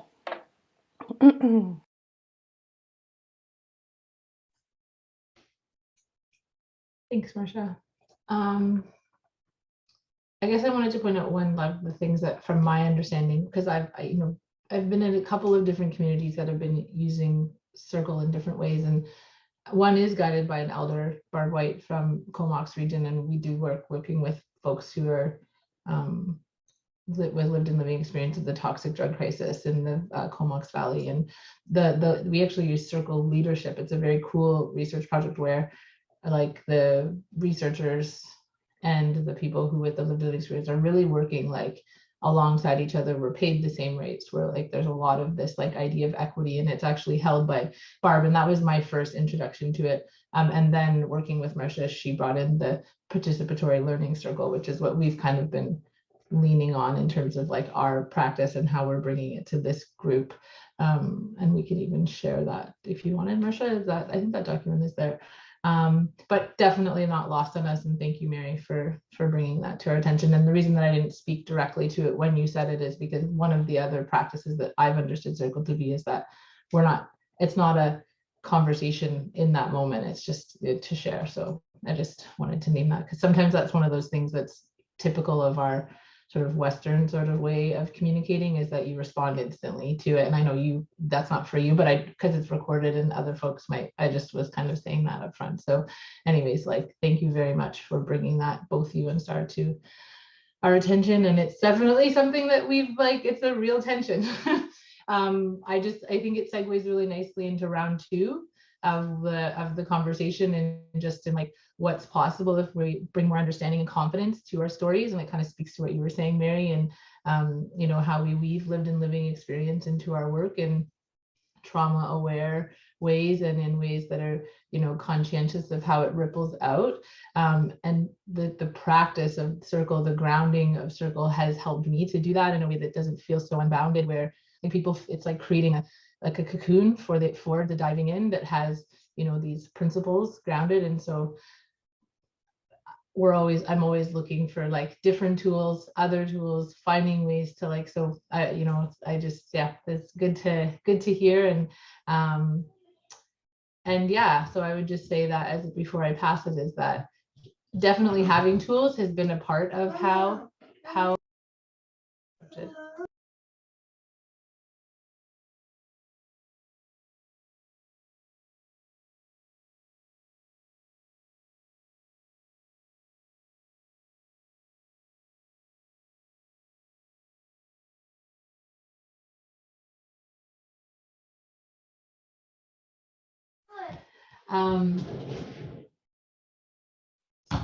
yeah, just what has been possible for me in terms of like having confidence has been learning like new tools, and different tools, having a variety of tools, and ones that reflect like who I am, like authentically, and don't feel performative, and don't feel like I'm doing the thing to signal that I'm, again, like this real tension of like signaling whether I'm a good educator or not, based on if I check a bunch of these sort of perfectionist boxes, as you spoke to, Star, like being really aware of the ways that shows up.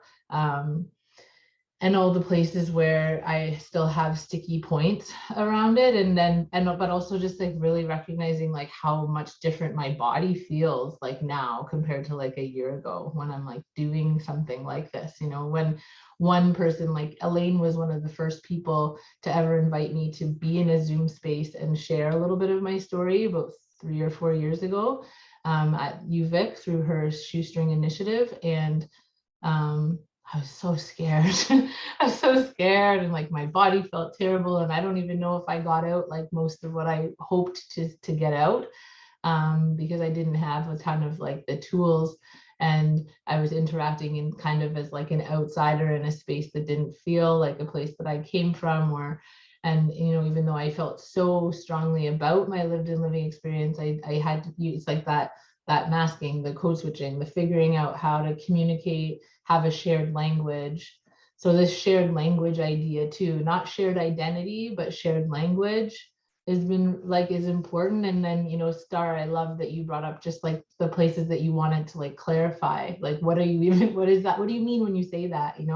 That's like a big part of this work too, is like figuring that out. Like, how can we find shared language for things when we're speaking across different cultures that are defined by like a bunch of different sort of like identities and things like that? And I think that came up in the storytelling, the trauma-informed storytelling workshop too, a lot, right, Elaine? Just like, how do communities define themselves? What are we even meaning? Am I even able to, when I'm speaking on behalf of a community, like, from my particular lived and living experiences, recognizing that that's not like everybody that comes from, like, and yet there is some like there is some ways that like, well, some people are more similar in some ways, and you can speak to some of that. And, you know, for me, knowing that there's not a lot of folks like me in the spaces I'm finding myself in means that I do have a little bit more to bring to the conversation than anyone else that's in the space.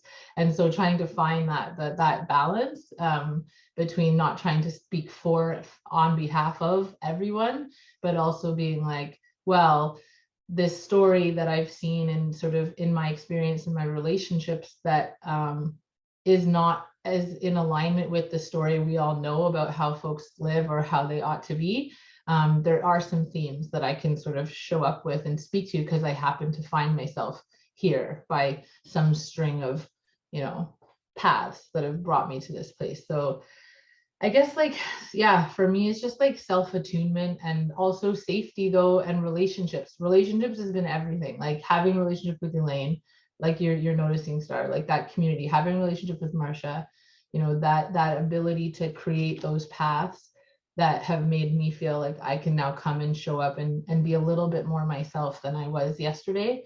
That's made the world of difference, and wanting to figure out more ways for more kinds of people to have that experience of being seen as they are. And from this strength-based approach of like, there's so much potential for all of us but not defined or valued in any particular way, but just that we all have innate potential to continue to transform and change and shift as we see fit.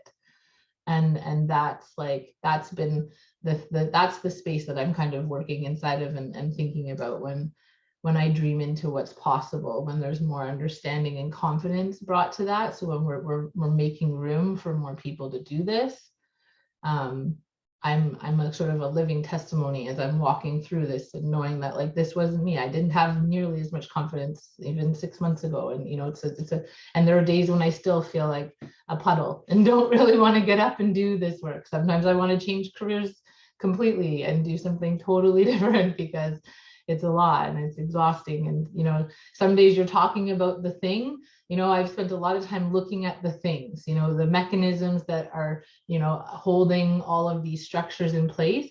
And then I'll get a little reminder in an encounter in my life where the thing, those mechanisms are actually at play. You know, there's an encounter with racism, anti-Black racism, say, that like is pretty overt. And it reminds me that like, it's not just all the talking and the theorizing, but that like these things are still at play all the time. And like, even just that can be something that can just like unhinge all confidence, because you're you know, so just really deflate people and you know, and so just, yeah, for me, centering relationship has been the thing that makes possible yeah, that confidence in the stories and the ways that we know we're going to get it wrong, we're going to mess up, you know, we're going to lead with a process that maybe doesn't feel good for somebody in a group, and we have to be able to like just say, yeah, okay, sorry, I apologize, or like, thank you for bringing that to my attention, and move on from that and learn from that. That's relationship to ourselves first, so that we can then have relationship with other people. I'm going to pass the talking piece to Mary again.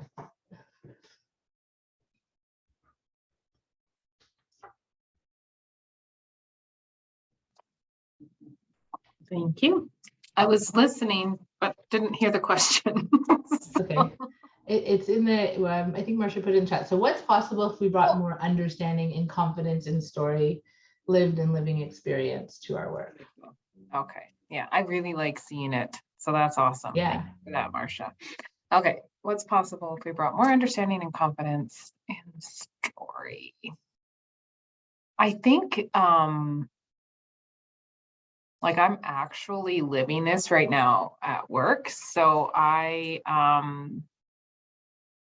like I said, I moved from BC to Saskatchewan in June, and I feel like I just don't belong. Like I feel like I've stepped back in time 15 years, especially in the realm of Indigenous child welfare. I feel like you can see the impact of colonization so clearly within these communities in the prairies. And like I grew up in it, so I know the racism that exists, or the prejudice, all of the barriers, all of the mindsets. Like I can get that, and I don't like it.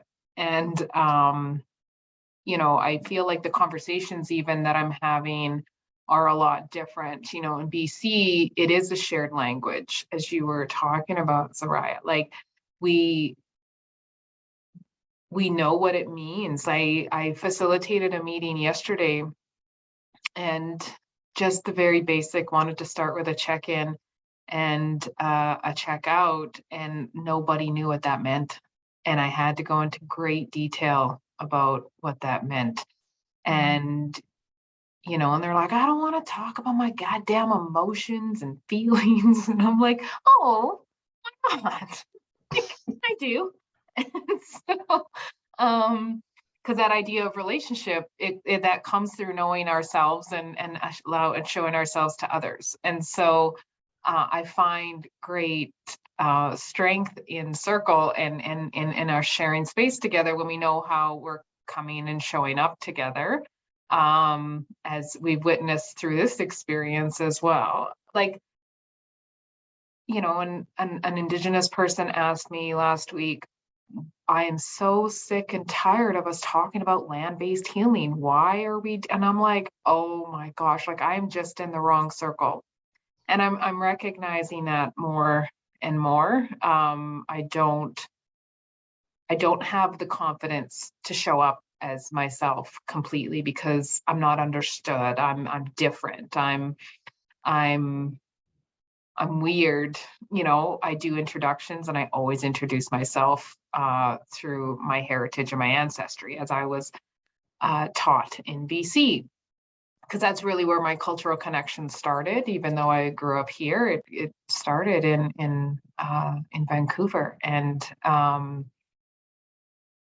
I'm really confident in who I am. And like I just went there this weekend for, I call it Indigenous Resistance and Resilience Day. I don't call it the colonial term. So I went there and visited my girls who are still there. And I feel super confident in who I am there. And I feel really connected to my spirit there. And here I'm just lost and isolated.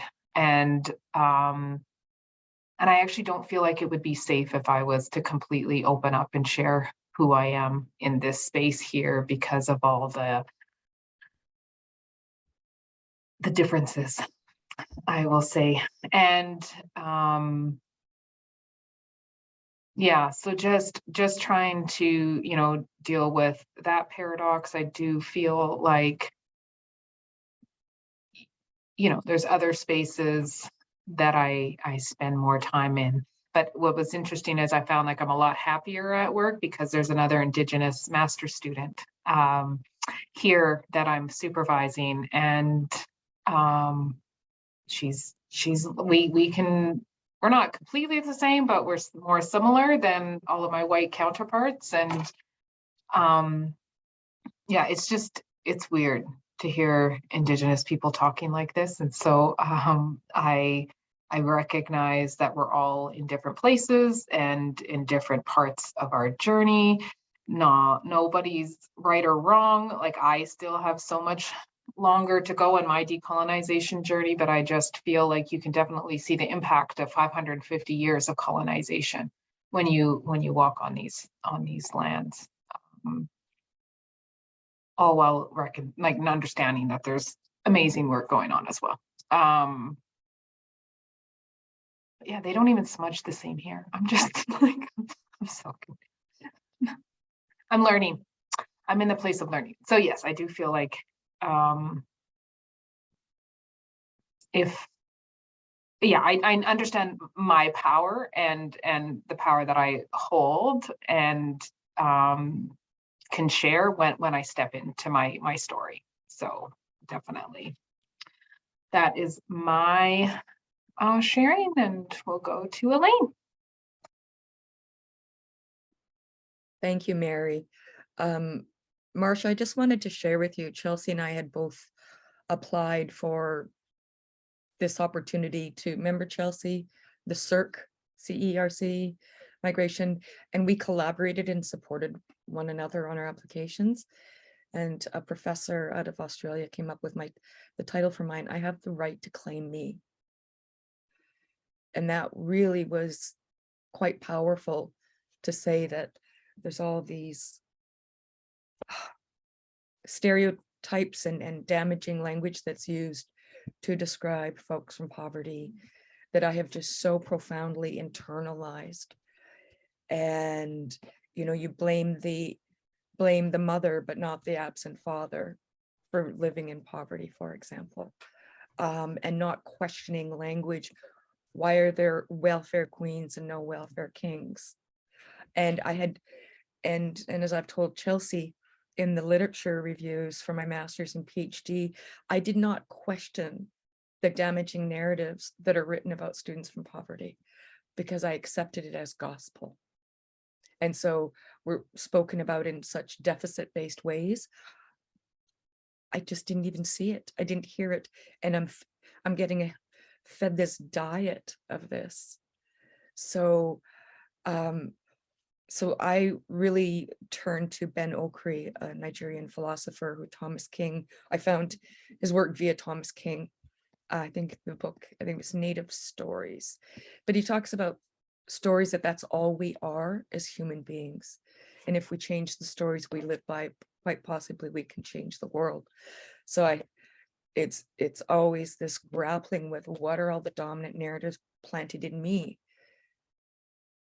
What racist actions and attitudes do I have that I reenact, that I don't even realize I'm doing it?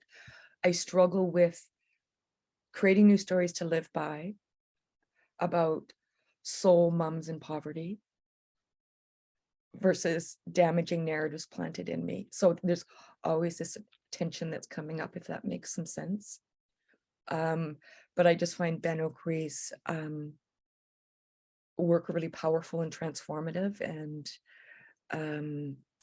because as a, generational settler, I mean, I wasn't raised to question any dominant narratives. I wasn't raised to question why there was only white people in this hamlet that we grew up in. And then there was a doctor for a little while, Black fellow, and he couldn't, of course, survive. Him and his family survive in this completely white little town. So sorry, I'm just kind of rambling, but I did do a TA, and the professor wanted students to have a 65% average. And it was clear the inequity between essays. You could tell who had had certain kinds of education. And I can't fail students. I wouldn't survive doing something like that. So I'll pass it to Star.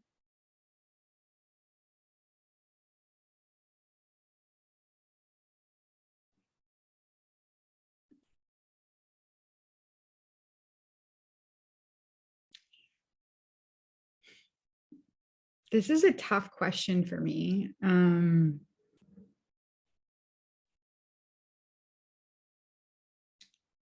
So I have a lot of different living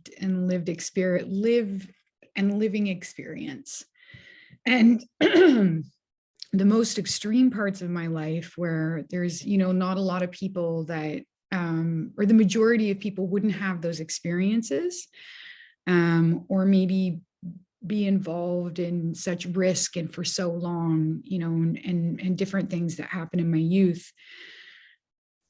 I have 100% confidence, even the things that, I was part of a community and part of a subculture where things that were really frowned upon in kind of the dominant discourse were seen as measures of pride or strength, or, so I lived most of my life being really like, it doesn't matter. Like, I'll share my story, and being really resentful when people kind of pitied me, or, I have a really hard time with that. And I also, through getting involved in post-secondary education, and because, luck of the draw, I was articulate and liked to read, I had a really good chance too of being able to acutely understand how I could apply my lived experience in certain settings. And I had confidence to do it. I think one thing that I learned, though, is that dominant discourse is called that for a reason. And I stopped sharing my story because it's really hard to speak from a place of, marginalization or whatever, and hope that you get to be the one that curates how that narrative is applied. Because once it's out there, and I've experienced this many times in my life, with the best of intentions and the best of understanding and how you want to apply it, you'll see it twist and whipped and be changed in a way where, your personal story becomes an example of the myth of meritocracy, which is heartbreaking. And so I don't know, for me, I realize that, like, I'm careful because I'm like second guessing myself. I'm like, don't name drop. So I'll say a woman that I loved very much and who is very talented and wonderful and is greatly missed now that she's not here anymore, once told me that everything that we write, say, do, everything, it's a call and response. If we're saying something, it's because we're waiting for a response, And I think that that's the thing that I try to think of, and I'm trying to call out to my people. I'm trying to call out to them with the work that I do and say that it's difficult to be confident in your story when you do not understand it. And I think, in North America and particularly in Canada, there's a grave trauma that white settlers have experienced. We have this collective amnesia about how we got here and what was done. And so it's extremely easy to lapse into this narrative that your ancestors before you were just evil, but you're somehow different and reformed. I don't think that you can, and this is directly from all the Indigenous, communities and my friends and family that I've shared so much with me, that you don't learn how to love yourself if you can't love where you came from. And if you don't know where you come from, if you can't walk into a room and say, this is who I am, this is where I come from, and this is where I'm going, you're going to be living in a pretty painful place. And so I think I just want to call my people home. And I hope that that's something that's possible, but I don't know if it has to do with understanding or confidence. I don't know. I feel like those are two things that I've tried to execute quite often. I do think, though, that speaking truth, I do believe that, the truth with, being honest without humility and compassion is more often just cruelty. So I often try to think about that. If I'm trying to say that I'm speaking truth to power, or I'm speaking about my story truthfully, am I extending humility to myself and the people that are there, and compassion the same way? And if I can't do that, then I probably need to sit on it for a while and work with it myself until I can extend the humility and the compassion that's needed so that I can be accountable for that truth. So I guess that's what I think. And that's me. I guess because I'm the last one, I don't get to pass it, right? Or do I pass it? Okay, I'll pass it to Marsha. Thanks, Star. I'll pick it up.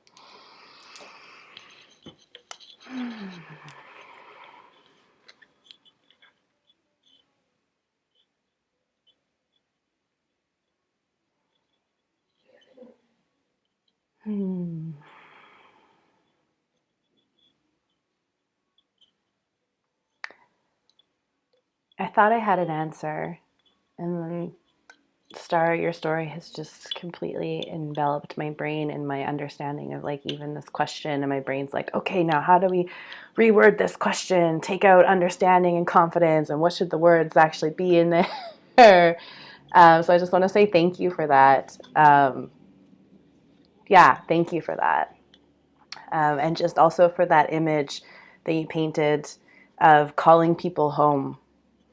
That's a really Yeah. What would it be like if we could really call people home to themselves and to a self-understanding, and then also to each other and to community, you know? And maybe that is what's possible if we can bring more light to, and light in a way of like illuminance, like holding up story and lived experience, and all of us saying, I have the right to claim me. And so let's call us all home where we can all be me. Thanks for the addition of the fur baby. That's nice. It's a nice addition. What's possible? It's like that calling home piece also brings up for me healing. You know, healing from, and that's been a lot of like learning to walk my talk so others can too, has been my own healing journey. And reintegrating or integration of my identity into a whole, because I definitely resonate with this idea of like, as a settler, we don't have a good understanding of where we come from or how we ended up being here. And it actually wasn't until I met Soraya and started working with people out of BC that have this tradition of saying who you came from and yeah, where your ancestors come from. And in Alberta, it was often, the question was asked as, who's your mom? But not just that, there's more than that. And it just brings up this story of this past Thanksgiving weekend. I did a land acknowledgement at my Thanksgiving dinner with 45 family members. And I grew up in a rural Alberta conservative town. I had to make sure my back was to my father when I gave the land acknowledgement, so I couldn't see the look on his face when I did it. And I said exactly that. You know, on my father's side, on my grandfather's side, we are only second generation Canadian. My grandparents came here in 1956, a little bit longer on my mom's side. That's new. And just the fact I was able to stand up and do that felt really good. And felt like another step on my healing journey and another piece of that integration about what's possible, you know. And afterwards, my auntie pulled me aside and she said, you know, I wish I would have taken a picture of your cousin's face when you did that. And I said, oh, really? My cousin's 18 and her dad's from Jamaica. And she's like, yeah, you should have seen her face. She's like, she was just grinning that you were speaking words of truth. Even though you knew 95% of people in that room would say, why the F are we giving a land acknowledgement?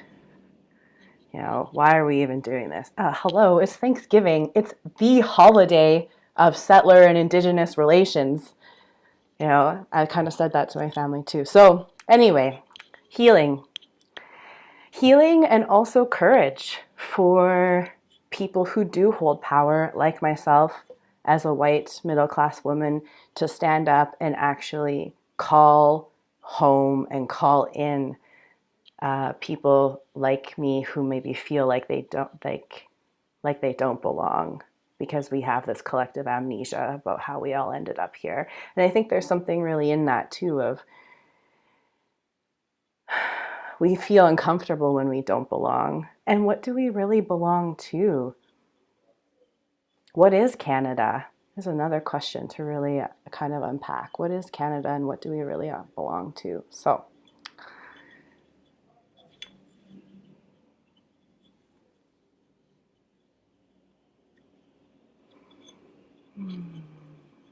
all right, I'm going to pass the talking piece to Soraya.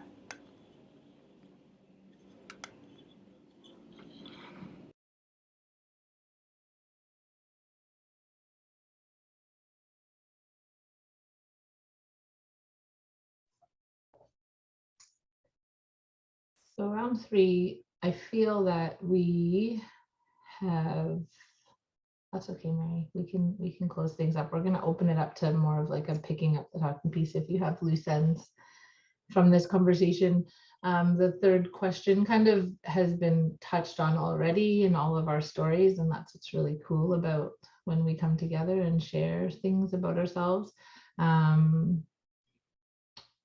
Thinking about like what actually helps us to walk our talk is kind of where we were going with this last piece, and I think that's been what we've been hoping to like glean through our stories and the ways that, you know, Marsha and I found ourselves even thinking about this, and on this continual journey of healing, definitely, like mind, body, spirit, like really like my favorite homie, Gabor Mate. I wish he was my homie, he's not really, but I feel like he's been a North Star for me in so many ways, and him like breaking things down to like we are biopsychosocial creatures, and like how we need to tend to all of those dimensions of ourselves, and you know, the idea of like things that are toxic and how that breaks us up and fragments us, and then this like idea of healing is, you know, bringing us back to a whole, and the only way to do that is to actually like know where you come from and like understand your stories, like you've said. Each of you have said it in one way or another, and so yeah, I think that's been, this is like just a sharing of that like unfolding and that continual piece, and I love that metaphor of calling home too.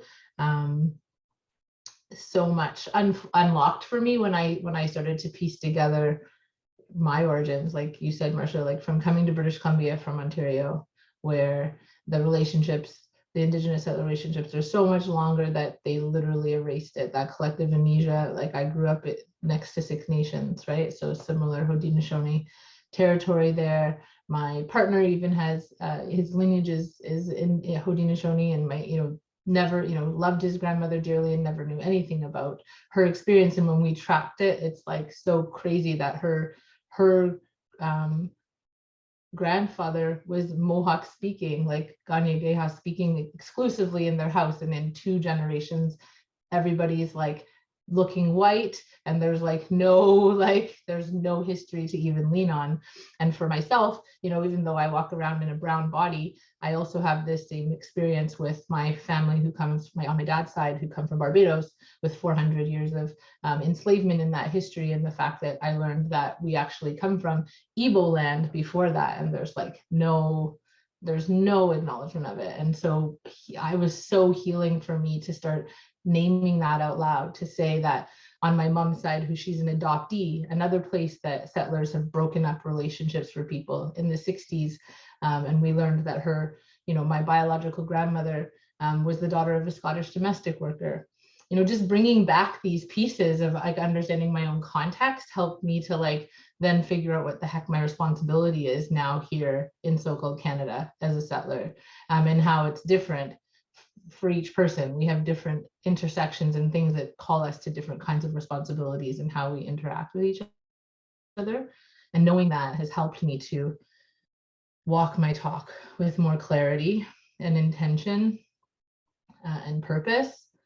So I guess that's kind of what it is. The question is like, what helps us to walk our talk with clarity and intention and purpose? And another thing that I would say is like a method or process that I haven't had the chance to lean on yet in a formal way in this setting, but it's been something that's kind of been there for me, and that I hope to start to move forward. And I have been using in my writing for my project, my dissertation, is this idea of like kitchen table talk, which was like kind of comes from womanism, which is Alice Walker kind of came up with this term, this theory that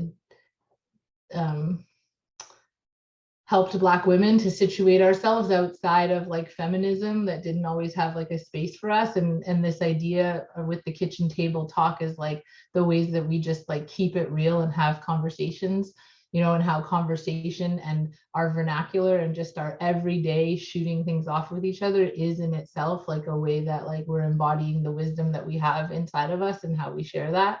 And that's something that's kind of been like a subtle sort of piece. And when I was thinking about this question and like, you know, what I'm leaning on when I think about lived and living experience. It's like also rooted in that for me, of just like knowing that as like a big sister, I'm the eldest of 4, and like so much of my life has just been like getting on the phone and like talking to people about my process and like having those relationships and moving through that. And so kind of creating more space for us to do that kind of thing, just to have these like everyday kind of language conversations across our differences. Because like there's this, you know, it's like, yeah, calling our people home, but then also like creating like new forms of togetherness, I don't know, is something that just feels like where I'm at. And it kind of maybe deviates from like even some of the more like progressive status quo kind of ways that we're like doing this work. And it takes a bit of it's very like, I have to tread lightly. I recognize that I'm not trying to flatten differences or erase like what I know is always around, but also I hold so much hope for like, yeah, just like places where we can do this, where there are new ways of like interacting and creating different kinds of relationships for how we come together as people in this global context that we kind of don't have a choice. It's kind of non-consensual in that way, that we're just been slammed together for all different reasons. You know, we're all settlers for different reasons. Indigenous folks in their land back, you know, calls like really didn't ask for anyone to be here either. And so like we're just like smashed together in all these non-consensual ways, and we need to figure out how to like build something inside of that context. And so that's like, I guess the emergence of like walking my talk is just like being kind of more outward in that process of like how it shows up for me, and what I'm feeling hopeful about, what I'm dreaming about. Like that, I think there's also that just like dreaming and like the future and like thinking about like what comes after, you know, we start understanding all of the hard stuff. It's like, okay, can we start to like build some things that are like forward thinking or future dreaming, I guess. Is kind of like, this was a dream of mine, to be sitting here with people like this and even thinking about my stories. Like that's, you know, that's real. That like I had a vision for myself to be, I had these stories inside of me that I knew that I like wanted to share. And I believed that they would help to connect myself to others, and connect dots for others to do that calling home. Like I believe that it's like when I'm here, it's like because I know there's so many that aren't, and not that I'm there like I'm not, it's not this redemption story or that myth of meritocracy, which I really have a strong rub for me, like that rubs me really the wrong way as well, because they're actually, it's impossible. I could never go to a little girl like me who was, you know, on the streets and involved in street involvement activities and say, well, you just do this, this, and this, and you'll be there, you know, like, you know, that it's not like, there's no such thing as that. And I came really clear on that, you know, that the problem with that like redemptive kind of story, which is where I came from, this started to think about assimilation and how there is this perceived notion of making it somewhere and then kind of forgetting parts of yourself to stay there. And it's very, there's lots of tension inside of it, because I'm still here, still carrying out all kinds of things because I got to eat and I need to take care of my family, and we're only as far as we are today. And so, yeah, it's like, it's just kind of that, again, that bravery to try to do it, to find ways to share the stories, to find relationships so that I can keep it real, and maybe encourage others to also keep it real, so that we can say when we have a question and feel safe enough to like make mistakes. And yeah, I think that's kind of where. So did you put the question up, Marsha? Just that like, that's, I'm going to put it in the middle, so this is like, doesn't have to go in order, just if anybody has anything to kind of riff off that or close that. Maybe Mary first, because she's got to leave. And we could even like kind of meld these two questions of like, what helps you to walk your talk, and also maybe like, what are you taking away from this too? Like, what's your head, you know, ahead, what's inside, curiosity's brain, or heart, what you're feeling, or hands, like what can you actually take away and act on? We'll kind of, so there's like two questions there, walking talk and or this closing check-in question, because I really want to make sure that you're feeling complete when you leave, Mary. And I'm putting the talking piece in the center.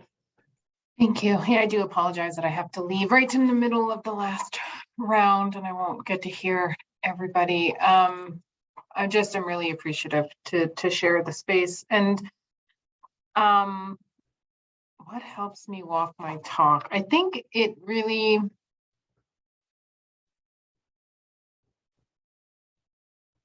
I've been living by this saying, live like your ancestors are watching. And so if I think about who my ancestors wished for me on my Métis side and also on my white side, I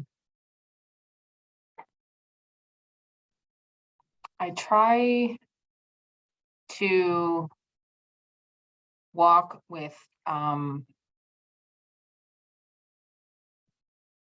intention. Like I think, you know, especially in social services and child welfare, and specifically Indigenous child welfare. I was talking to this one white colleague who was like, you know, I come to work to do the things that I love, you know, like traveling and shopping and all these things. And I was like, okay, well, I come to work every day to change the lives of children for generations and families. Like, my intention is not even rooted in like my life, but as much as it is for the well-being and health and wellness of children and families for generations to come, and to make an impact in that way. And you know, listening to community helps me figure out what my walk will be. You know, collaboration, communication, storytelling, understanding the history and the context of kind of how we got here helps me to try and not recreate or re-traumatize the people that I work with.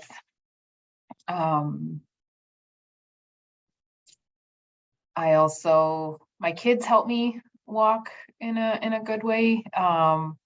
They are strong. They are confident. They are clear. They are they're critical thinkers, which is what I value highly. Is to just question everything. Even things that I taught them, I want them to question everything, because I'm only in the space of my knowing, and it works for me. I think, you know, so I do reflections every now and then to figure out if I'm really living with the intention that will benefit my people.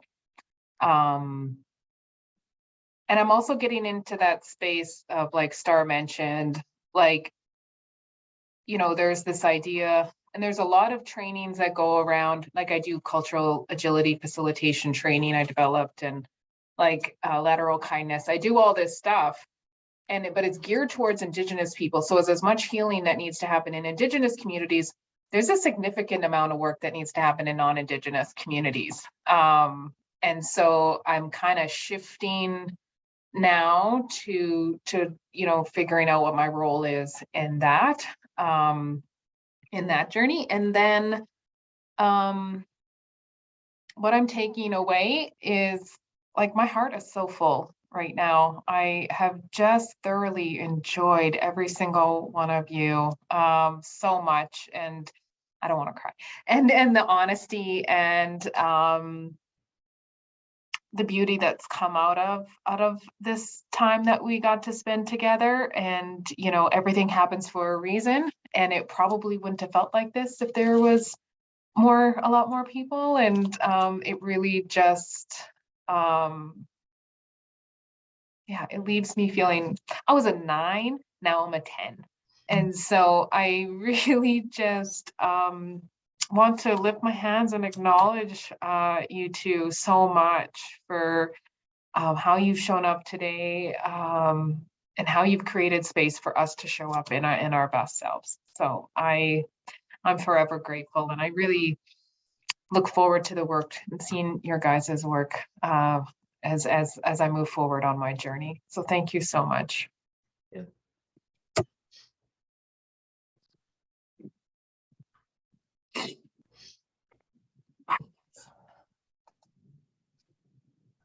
So just quickly, what gives me confidence to walk my talk is when I'm doubting myself and out of the blue, like today, a student contacts me to interview me to learn more about social class and students from poverty in universities and what they experience because they're curious. And then I think about 3 students last week contacting me and knowing that I'm just echoing Mary about how this shapes lives and how everything I do, thinking about people who couldn't go to school, who were denied an education like my mother. And she was desperate for an education. And the Alberta Social Services said, if you want an education past grade 9, you better come up with money. And so, so she carried that with her all her life, that absolute sadness. And I echo what Star mentioned about how our stories can be taken up in not good ways. And so I'm always thinking about that, and whose stories I have the right to tell and not to tell. What would my mom say if I were to tell ABC stories about her? Would that even be fair? Or would I be reinforcing damaging narratives and those kind of things? So I'll pass it to Star.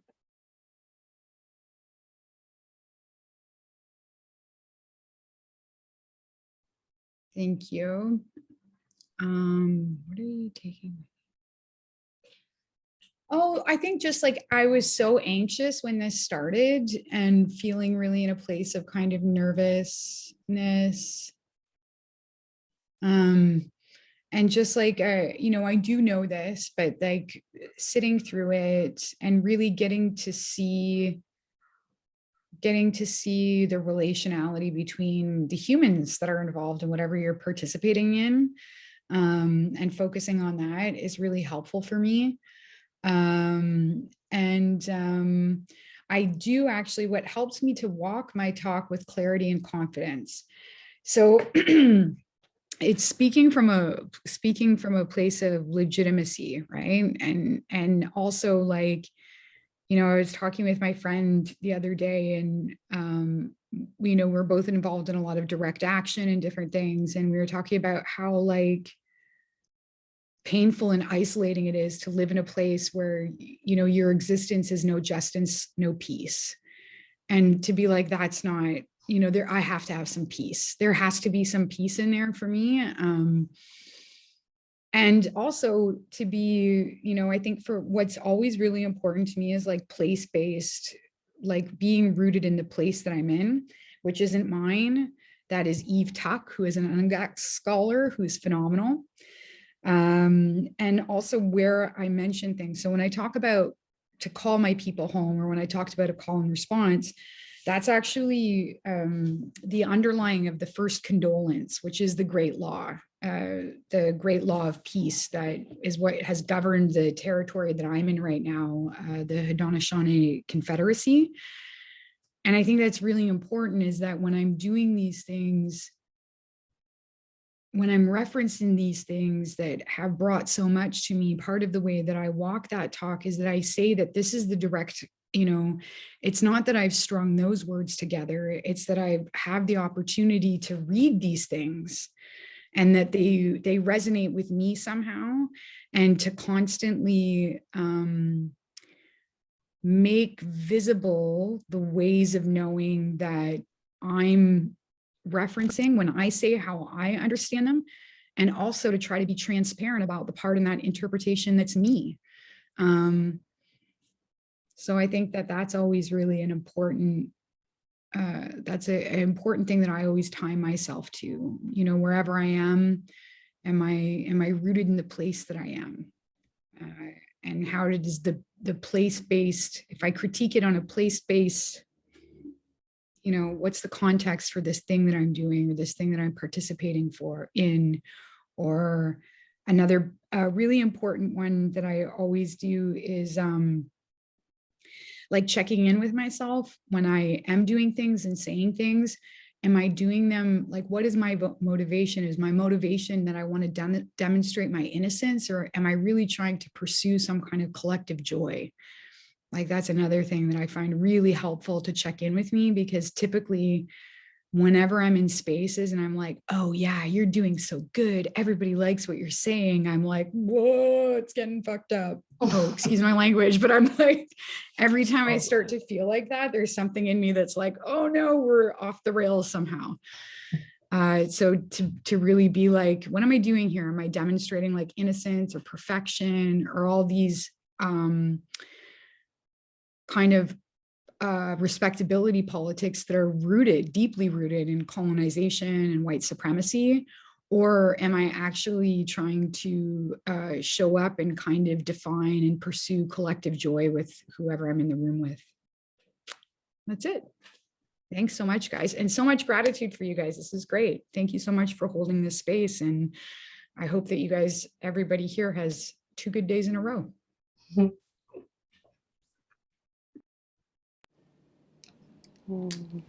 Thanks, Star.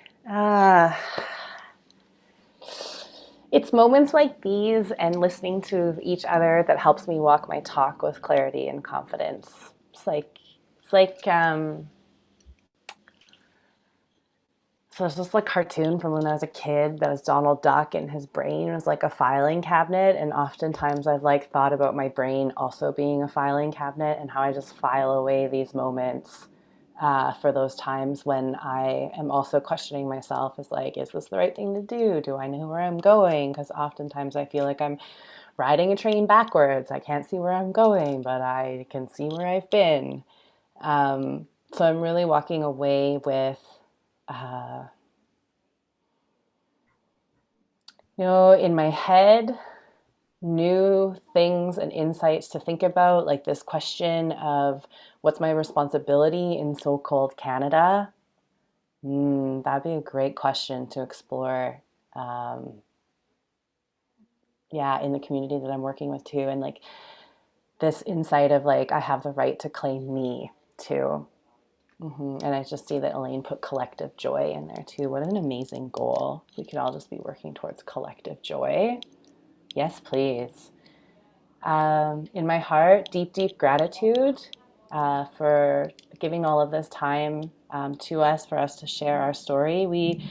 It's been a long time coming. We've been thinking about this workshop and talking about it and like planning it, and it has just turned out to be way better than we could have even imagined. And that's just really the power of emergence and who shows up in this space to hold this space. So thank you to each of you who have come here to be here with us.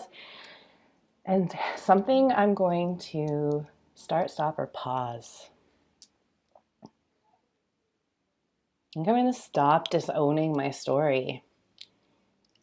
And just really, like, when I think about the question that we kind of all opened this up with, in terms of like, how do we reimagine or embody like teacher facilitator, it is about that piece of embodying ourselves and claiming ourselves and our story, because we are all teachers to each other. Like teaching, learning, engaging, conversing, those are deeply human acts. They're not owned by a system. They're owned by each of us. And so, yeah, that's it. I'll pass the talking piece back to Soraya. Are we close? Okay. Never mind. I'm going to close the circle with 2 bells.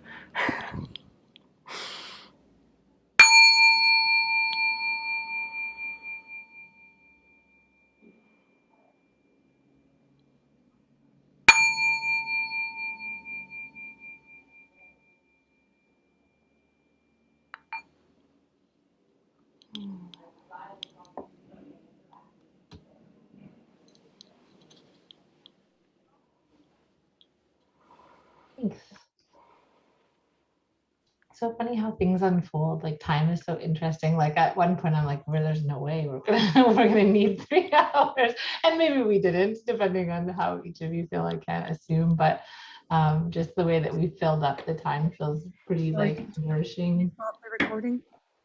Sure, yeah.